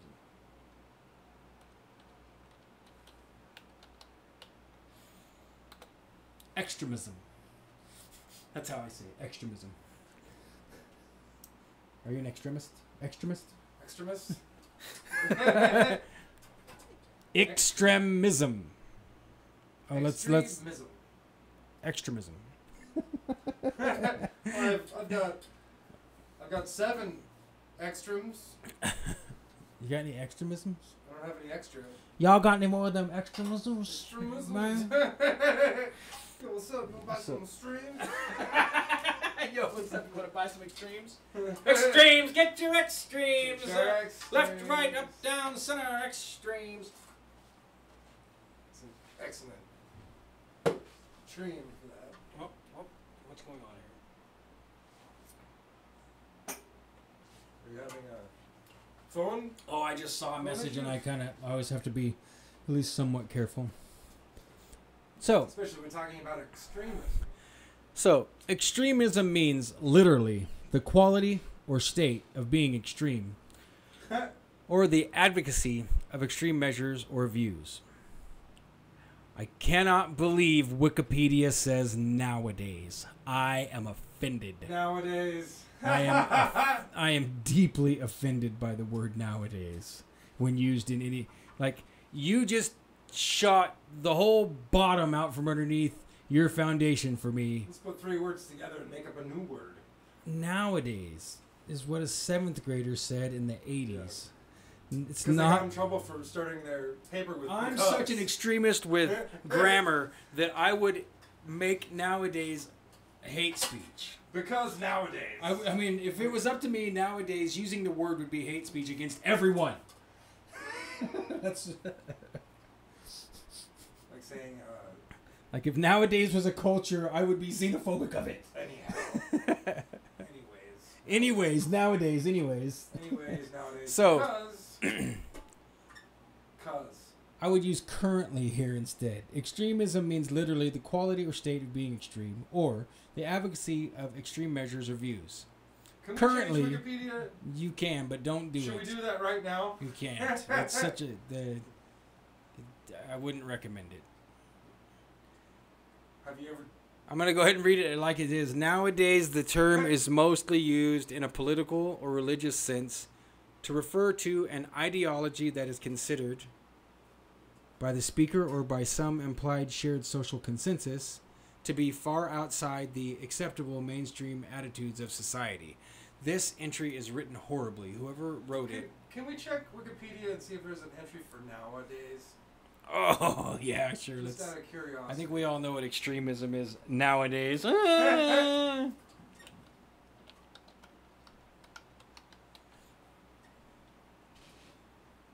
isn't one. Yeah, there might not be. There's a song. Nowadays definition. The source. Oh, let me type wiki. Oh, there we go. Nowadays, Wikipedia. Oh no, that's a. Look at that's a rapper. Oh, I got another idea for you here, Jim. Let's have some fun. Let's digress. Please come with us, ladies and gentlemen, while we digress into nowadays.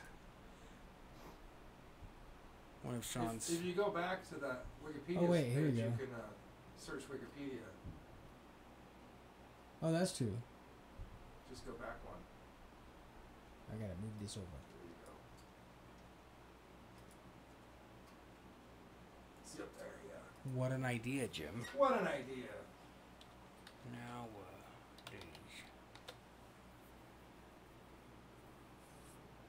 Nowadays.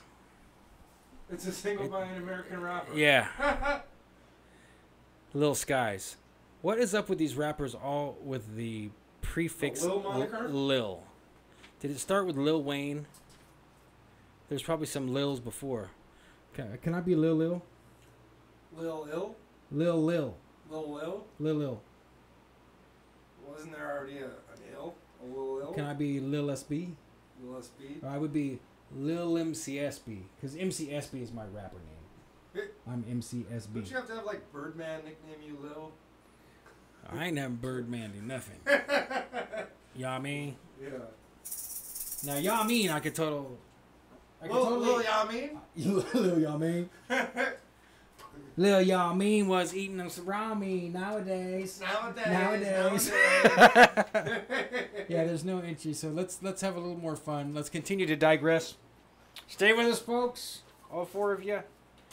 Nowadays, etymology. Yeah, please show us the etymology of this horrible word. I didn't realize how much I hated it until I was trying to read out loud and it was there, and I didn't want to say it. I want to say nowadays. The origin and meaning of nowadays. Nuh-uh, late 14th century. You guys are crazy. Contracted from Middle English, no-a-days. From now-a-days, during the day. Now plus a days. These guys are crazy. Don't tell me it's all the way back from the 14th century. Ugh. Yeah. Well, it's kind of disappointing. That's it. It's 10 o'clock. Let's end the stream.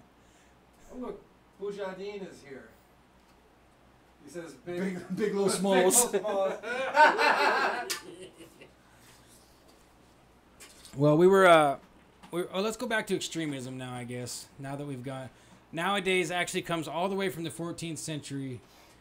And if it was up to me back in the 14th century, I would have mounted up some xenophobic extremists full of hate speech, and this word would not exist. So, extremism.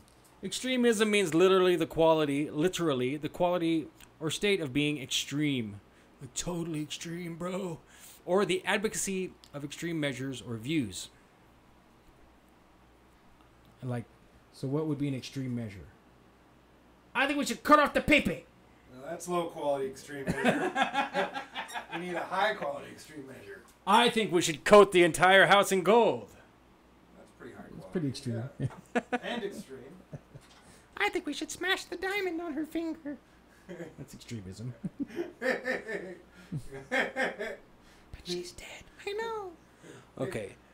Nowadays, the term is mostly used in political or religious sense to refer to an ideology that is considered... I hate that they used these parentheses. By the speaker of some implied shared social consensus. Yes, I'll try again. I'm going to try to read this poorly written entry without being such a grammar Nazi. Nowadays, the term is mostly used in a political or religious sense to refer to an ideology that is considered by the speaker or by some implied shared social consensus to be far outside the acceptable mainstream attitudes of society. But extremism can, for example, also be meant in an economic sense. However, all terrorists are extremists, but all extremists are not terrorists. This is because extremism is only a belief or view that is seen as far-fetched by the public. Terrorism is the use of violence/intimidation in the pursuit of mainly political aims. Can you start a sentence with however? Well, you can. Nowadays. So this, I think if we go back and clip this whole section, it's going to be pretty good comedy. I don't feel funny right now, but this is so. Ladies and gentlemen, this entry on extremism is an extreme example of poor writing and grammar. And I'm not like the best writer in the universe or nothing, but I'm probably going to send this link to Brian Garner later on Twitter, like maybe tomorrow, or I'm pretty sure I'll remember. Brian Garner is the editor of Black's Law Dictionary, and he's got a pretty active Twitter account. There's an excellent book by Brian Garner called Garner's Common Usage that tells you exactly how, when, and why to use a word. Oh, awesome.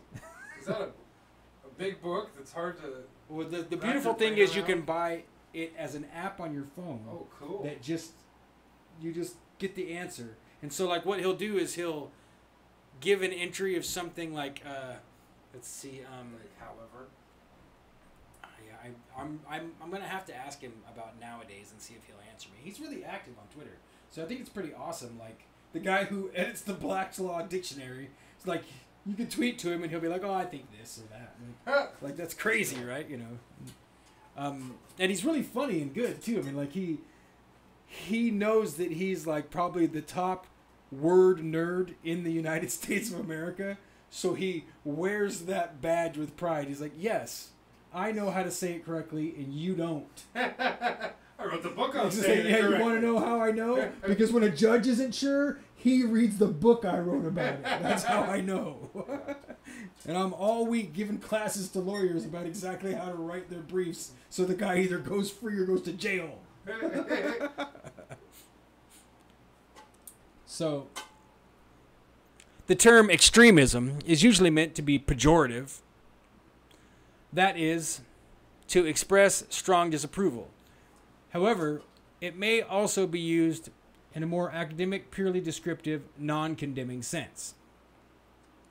Extremists are usually contrasted with centrists or moderates. For example, in contemporary discussion in Western countries of Islam or Islamic political movements, the distinction between extremist, implying bad, and moderate, implying good, Muslims is typically stressed. Political agendas perceived as extremist often include those from the far left politics or far right politics, as well as radicalism, reactionism, fundamentalism, and fanaticism. And I would add to that even the extreme center is considered radical? I don't know. So the definition of extremism is defined by the person bitching about whatever it is that they're reading. Yes, I would agree with that. I'd say that that the way just like so many things that are overused, we hear this bandied about so often that the idea of it actually being extreme is like, I mean, if say a Muslim is a perfect example. Say a Muslim man, he wants his wife to be covered head to toe. He wants his children to not eat pork. He wants everyone in the family to pray, 7 times a day. He wants everyone to read the Quran. He wants them to follow a really old-fashioned, traditional Muslim lifestyle. To me, at that point, he's not being extremist.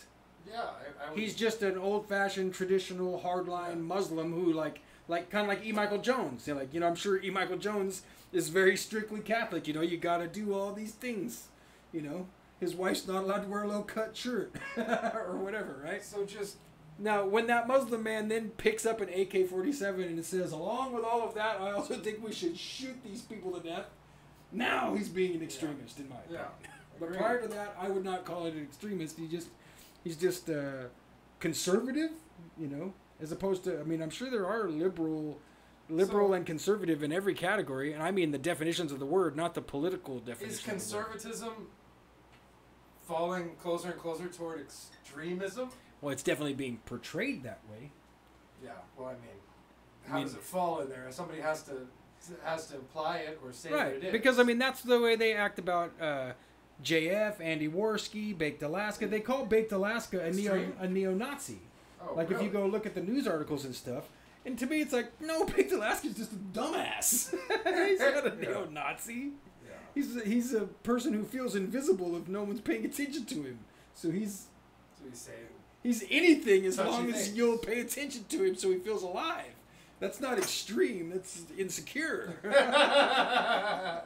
I mean, you could call it extreme insecurity. So those are the worst extremists we have right now in the world, I think, are those that are extremely insecure. Yeah. But yeah, so I wonder. It's all, you know, language, ladies and gentlemen, if you are not aware, is the closest thing that you'll find to something like real magic spells without really delving deep into hidden, hard to understand secrets in books of ancient writing and alchemy. But the fact that all the news media, the newspapers, and people in typical conversation on the train or down walking down the street or at the sub shop are using the word extremist. Oh, I think he was a radical extremist. He was that dilutes and starts to change the definition of the word the more and more it's used. And once again, back to our other discussion. So Comcast and AT&T and Facebook and Google have this amazing voice. Their free speech is like completely deriding ours and walking all over it because they have enormous power. And so if their loudspeaker is saying it all the time, then they effectively change the implied meaning and eventually the literal meaning of the word so that it doesn't mean anything. Then it doesn't mean anything. I would say, what? Like care. Yeah, care. Like our whole thing talking about care. Or what I was going to say was, what do they call it? Economical. Or Economical? Well, economical. The word economical still works pretty good to mean what it's supposed to mean, you know? Here's a perfect example. Okay, so if we're in the desert and we have this much water, that was a thimble, we need to be very economical. You just spilled it all. Yeah. Oh my God. We need to not be so liberal with the water as we were there. Liberal's another great example. But they always talk about the economy, so as opposed to economical, the word economical means to use as little as you possibly can for as long as you can and be as wise and careful about it as you can, right? Yeah, it's like utility. Utility is how useful something is to you. Right. It's not, I mean, utilitarian is something totally different. Right.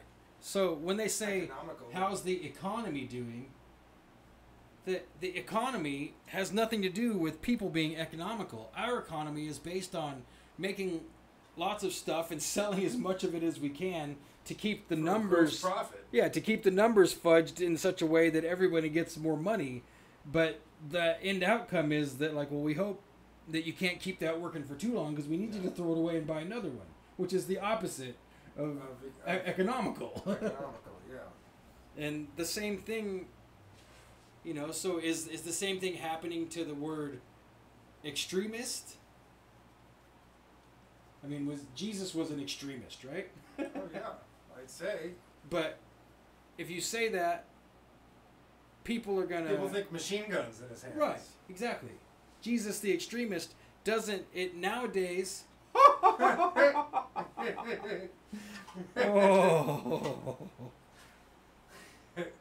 the sunset is calling my name.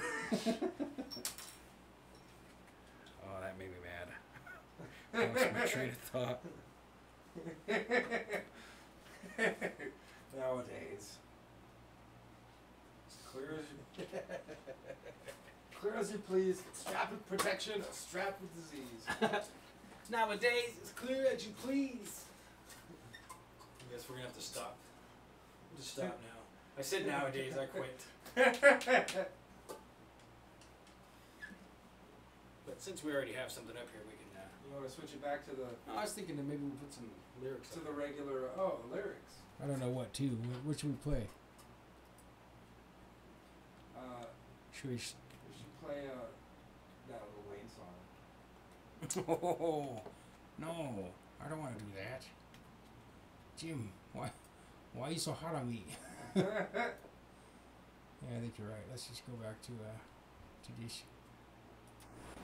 Oh, nobody was commenting because our little comment box wasn't up anymore. Imagine. Well, I guess. Bujati. Nah. They comment when they want. We still got 4 folks.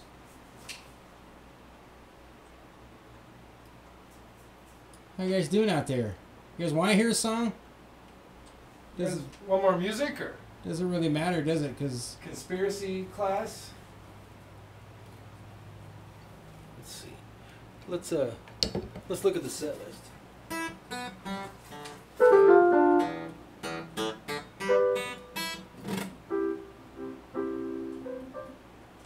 Oh yeah, we can do that. Let's see.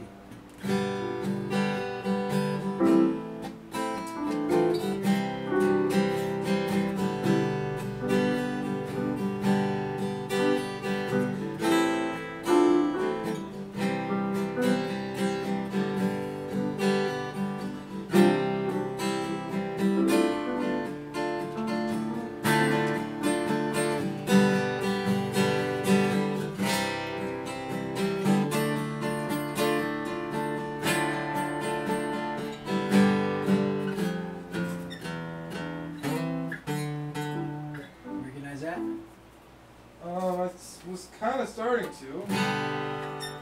When I go to sleep, I always just assume that I'll wake up.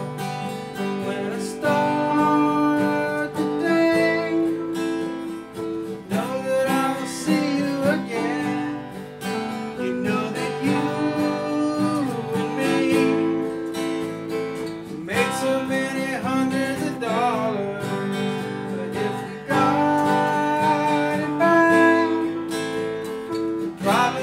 Spend it again.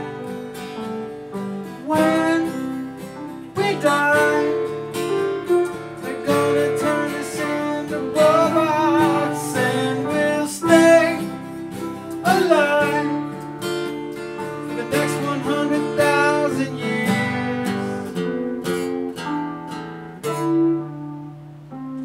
I don't remember the next verse. Want to just work on that for a second without the lyrics? It's G, A minor, C, G. Pull this over here and sit by you.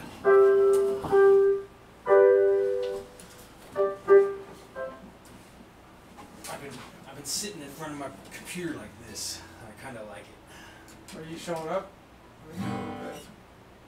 I could adjust my can. I don't know, I kind of like that. Alright. So what did I say? G. A minor. C. G. So let's just go over that over and over again. G, A minor.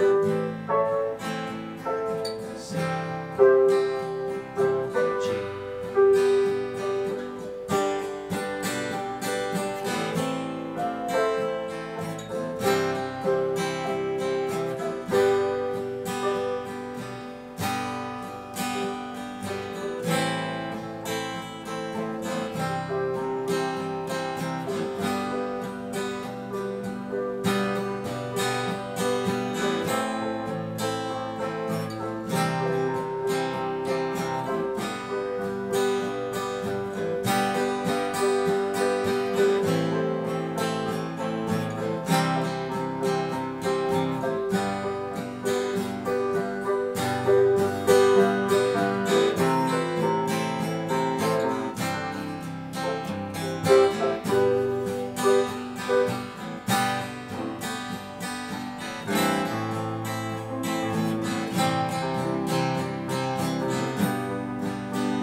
probably just these. Forgot. Probably these three.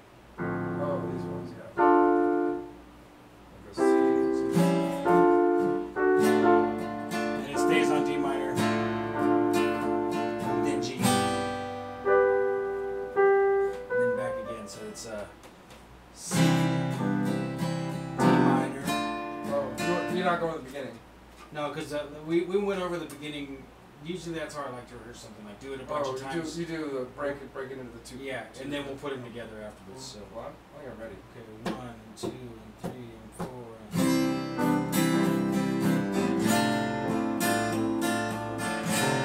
Wait, were you doing the second part? Oh. Yeah. Okay. Yeah, let's go over that a few times. D minor. Stays on D minor. And this goes to G. And then right back to C. D minor. I got it. And then what Adam does, or at least I hear this walk down, it goes G, F, E, D. And that's back to the beginning.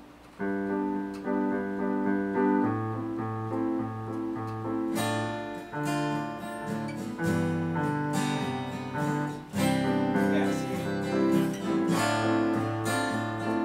Oh, you went to the second part there. Let's start from the top now? Yeah, All right, please. so 1, 2, 3, 4.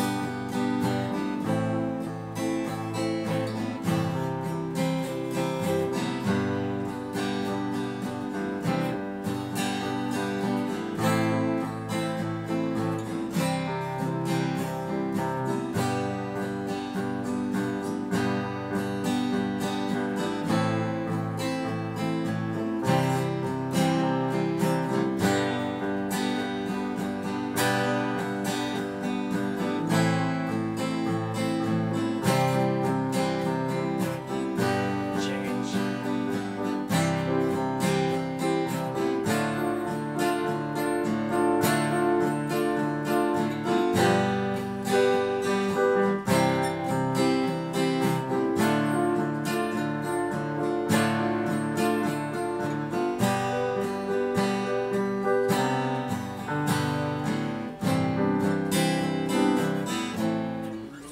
I made a mistake.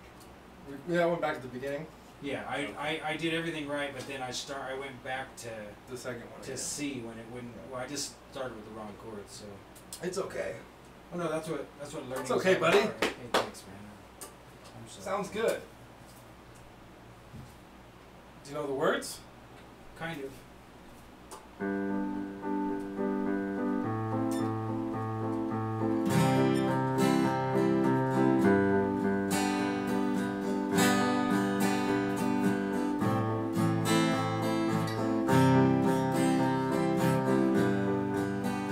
When I go to sleep, I always just assume that I wake up. When I start the day,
So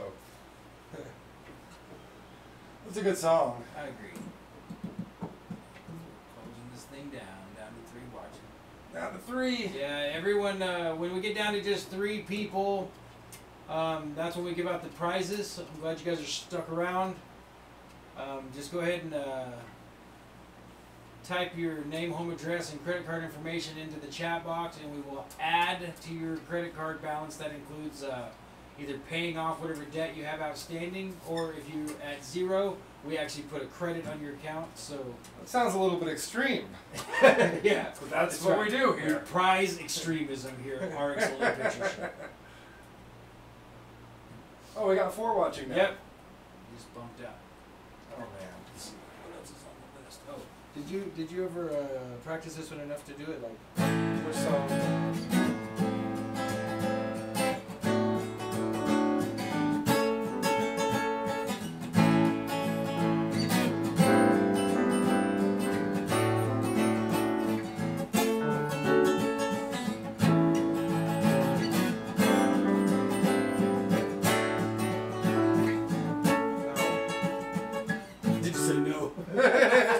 What? I play it differently than you, I guess.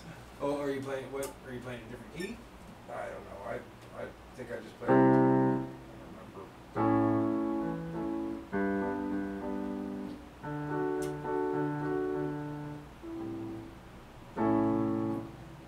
It's been a little bit. Probably since we wrote that thing. That's okay. You can add it to my tab. I didn't understand. Oh, you're saying you don't mind paying as long as you don't have to put your full name, home address, and credit card information into the chat box. Okay. Luck Alley 337. I think it's luckily. Luckily 337. 337. I don't know. I think it might say Lee upside down and backwards. Oh, what? It Yeah, does. I think she might be. This might be one of these black magic people. Oh man.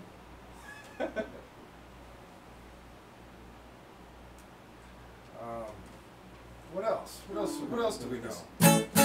I fart a lot. I fart a lot. I fart a lot. Luckily, fart a lot. I fart a lot. I don't know this one. I fart a lot. Luckily. I just made it up. Pretty good? Nice. I've never heard it before. You know, I was just thinking, whoever this girl is, if she's sitting at home and you do that and say her name, she's just got to bust a laugh.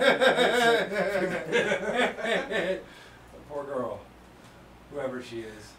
My farts are extreme.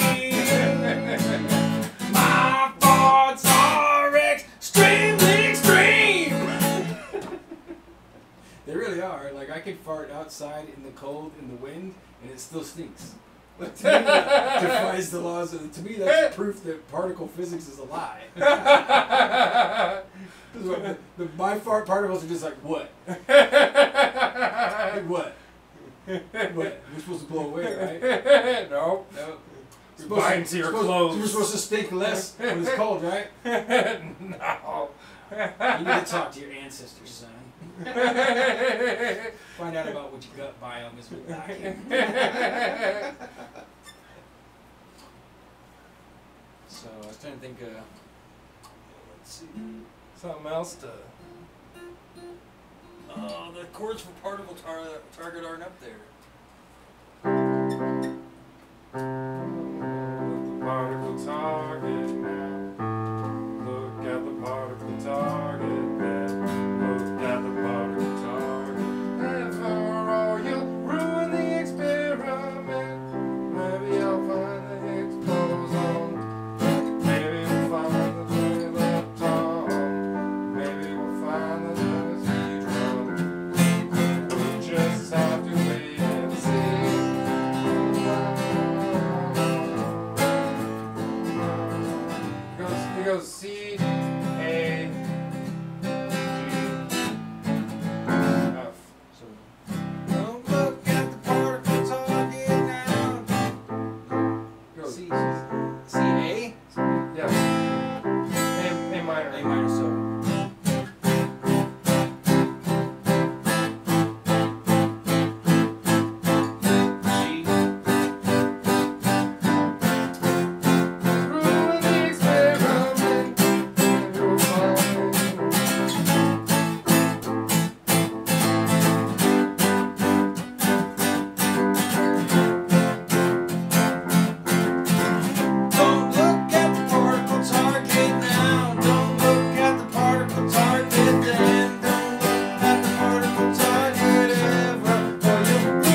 see this one working for the Smothers Brothers bit. Where we screw it up and make jokes and like offend each other. Like, oh, you think you're pretty smart singing about the particle collisions and stuff, don't you? Don't you, Jeff? Well, yeah. You read a lot of books about this. Okay, this is from the top here. Let's try to get set.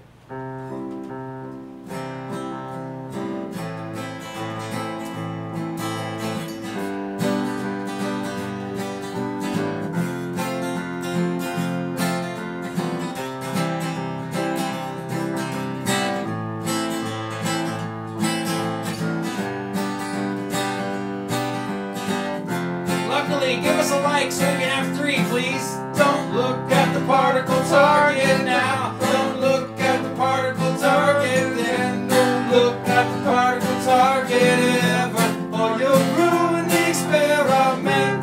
Look at the particle target now. Look at the particle target then. Don't look at the particle target ever, or you'll ruin the experiment.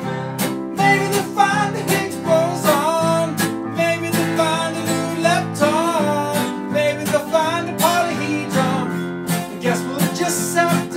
And see, maybe they'll take a tiny black hole.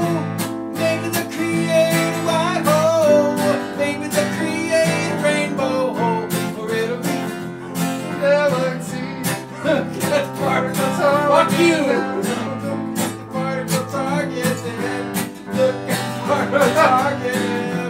Or you'll ruin the experiment. Don't look at the particle target now. Don't look at the particle target then.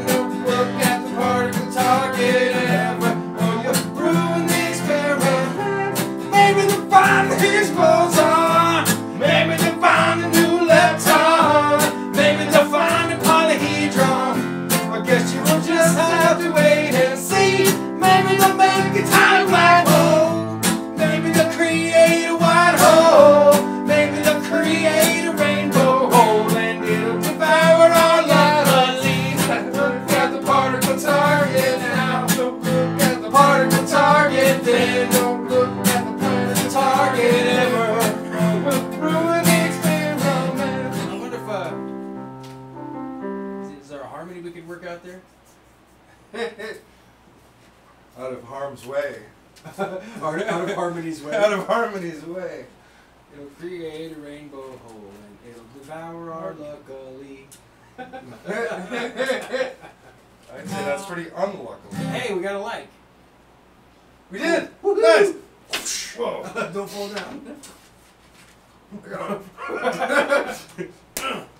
One more time, right at the elbow. Satisfying. Oh, dude, we're gonna fuck shit up. Not right. I'm not as cool as I they thought. celebrate that hard over every like. Everyone's gonna unfollow us. Well, you're assuming we'll get more likes. That's like drunk guys high-fiving because girls kissed at a party. Guarantee you're not getting the three-way now. So I was thinking, so if I sing the high one, maybe they'll find the Higgs boson. Maybe they'll find a new lepton. Maybe they'll find a polyhedron. I guess we'll just have to wait and see. Maybe they'll make a tiny black hole. Maybe they'll create a white hole. Maybe they'll create a rainbow hole, and it'll devour our luckily. So if that's the high line, where would the low line be? Maybe they'll find the Higgs boson. That's not. Was it that low? I was thinking like, okay, what do you think of this? Like, maybe they'll find the Higgs boson. Maybe they'll find a new lepton. Maybe they'll find a polyhedron. You'll just have to wait and see. Maybe they'll find a tiny black hole. Maybe they'll find. I like singing the high one. Okay. So let's try again from the top. Then you sing the high one. I just mean start straight into the words. So 1, 2. I'm playing? We'll keep doing it. Yeah, we'll keep doing it slow too. 1, 2, 3, 4. Maybe they'll find the Higgs boson. Maybe they'll find a new lepton. Maybe they'll find a polyhedron. I guess we will just have to wait and see. Maybe they'll make a tiny black hole. Maybe they'll create a white hole. Maybe they'll create a rainbow hole. And it'll devour our galaxy. Look at the particle target now. Look at the particle target then. Look at the particle target ever. In the experiment. Maybe they'll find a new lepton. Maybe they'll find the Higgs boson. Maybe they'll find the polyhedron. Guess we will just have to wait and see. Maybe they'll make a tiny white hole. Maybe they'll create a black hole. Maybe they'll create a rainbow hole. It'll devour our galaxy. Look at the particle target now. Look at the particle target then. Look at the particle target ever. Or we'll ruin the experiment. It's not bad. I think this, like, if we work this out a little bit better. I like doing this. We're about done here, but I like that we didn't give up on the original idea, which is this is supposed to be just a weekly rehearsal. That's Yeah. that's what Oh, it's so much more than a rehearsal. it is. Well, it's our Only Picture Show. Our Only Picture I Show. deleted our Facebook page. What? Well, You can delete a Facebook page? Well, I have to wait 2 weeks now for it to be deleted, and then they'll probably send me emails for the rest of my life saying, "You turn it back on if you want." Everybody misses you out here in Facebooks. Yeah, exactly. Did you know that people would have liked that post that you didn't make?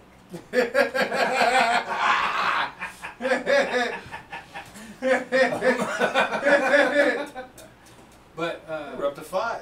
they F5 watching. Yeah, we're almost done with the show. Thanks. We really appreciate you tuning in. We've been talking about, we're reminiscing about before this was RX Only Picture Show, when it was still just Picture Show. Twinkle in. RX Only I. Remember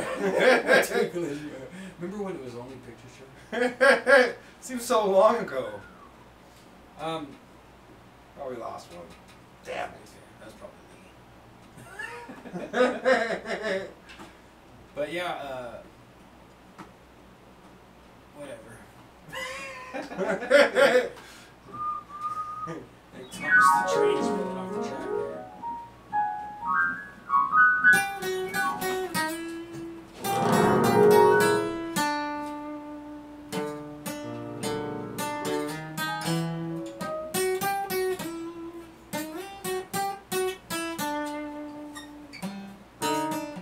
I don't know what key I'm playing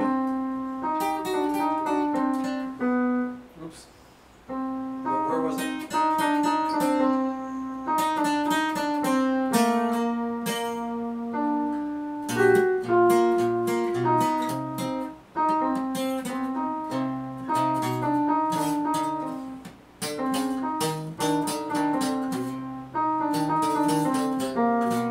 Remember when the song made you throw up? Yes, I do. That was fast.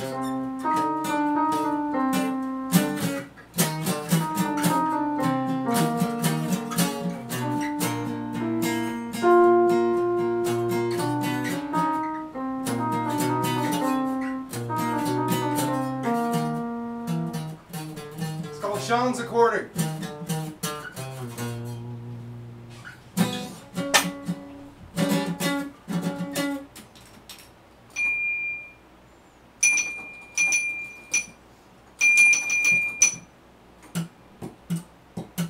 That might be it, guys. Oh, I'm feeling like we need to shut this down. yeah, it's getting It's 10:12. We started a little late and we're ending a little late. ending a little late. Started streaming 3 hours So ago. thank you for joining us for A Dog, Two Cats Eating Pizza and Hate Speech, Xenophobia, and Extremism. Extremism. We hope that you. I know this new character is needy. Oh, one more song. One more song, huh? So that's it.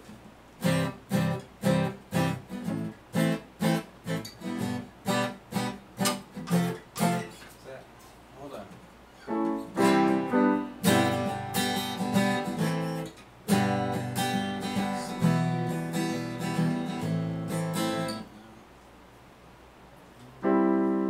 One more song.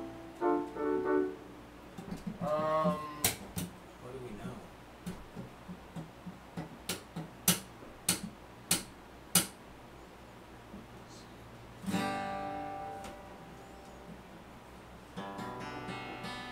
We're gonna play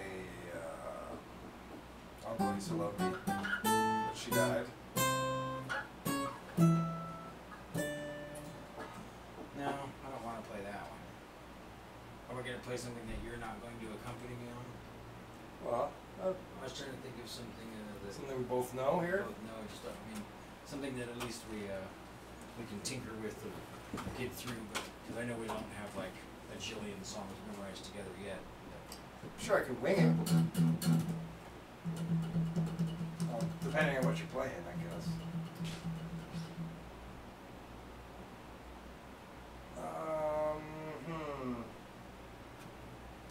Let's see.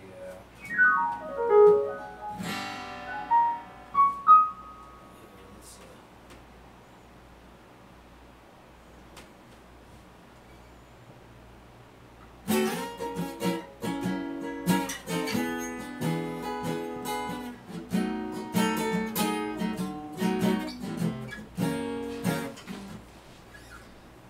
I like that one.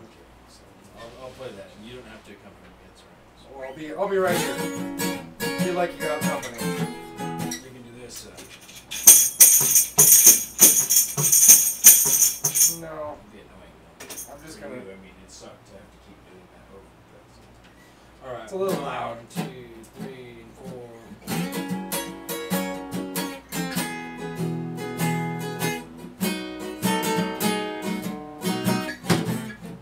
Oh, that was dead.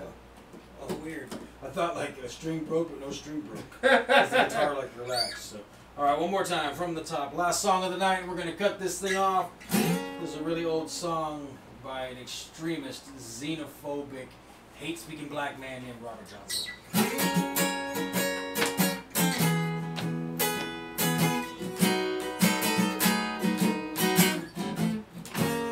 I got a kind-hearted woman. She do anything this world for me.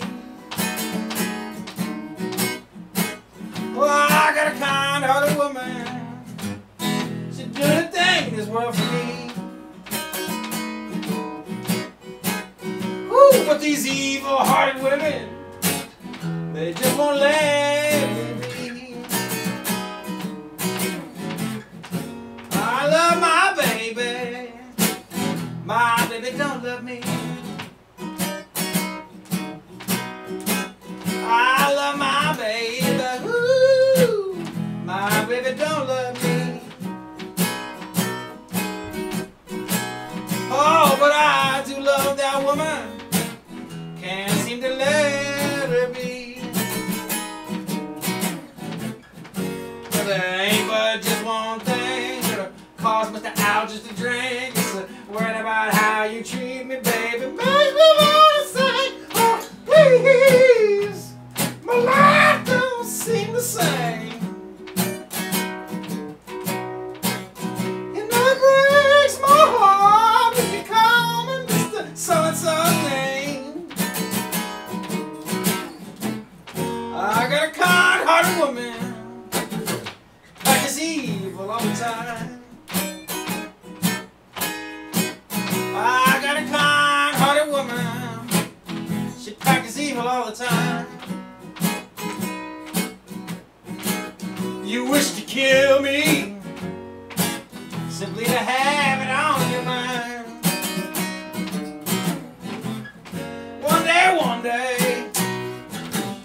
One day I'll kiss your hand goodbye.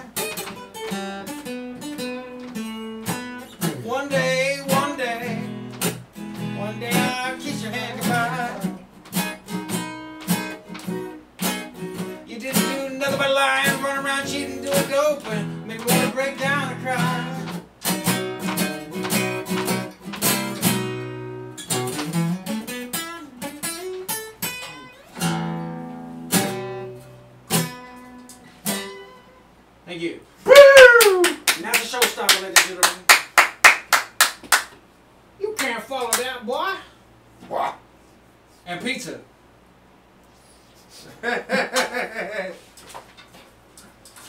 Thanks for tuning in, you guys. We love you. Thank you. See you next week. We love you. Same hate speech time. Same xenophobe in the channel. It's hard to say that with a mouthful of pizza. Just kidding. Love one another. Love one another. Love one another. For real. That's the secret. Be humble. Be forgiving. See y'all next time. Okay, bye.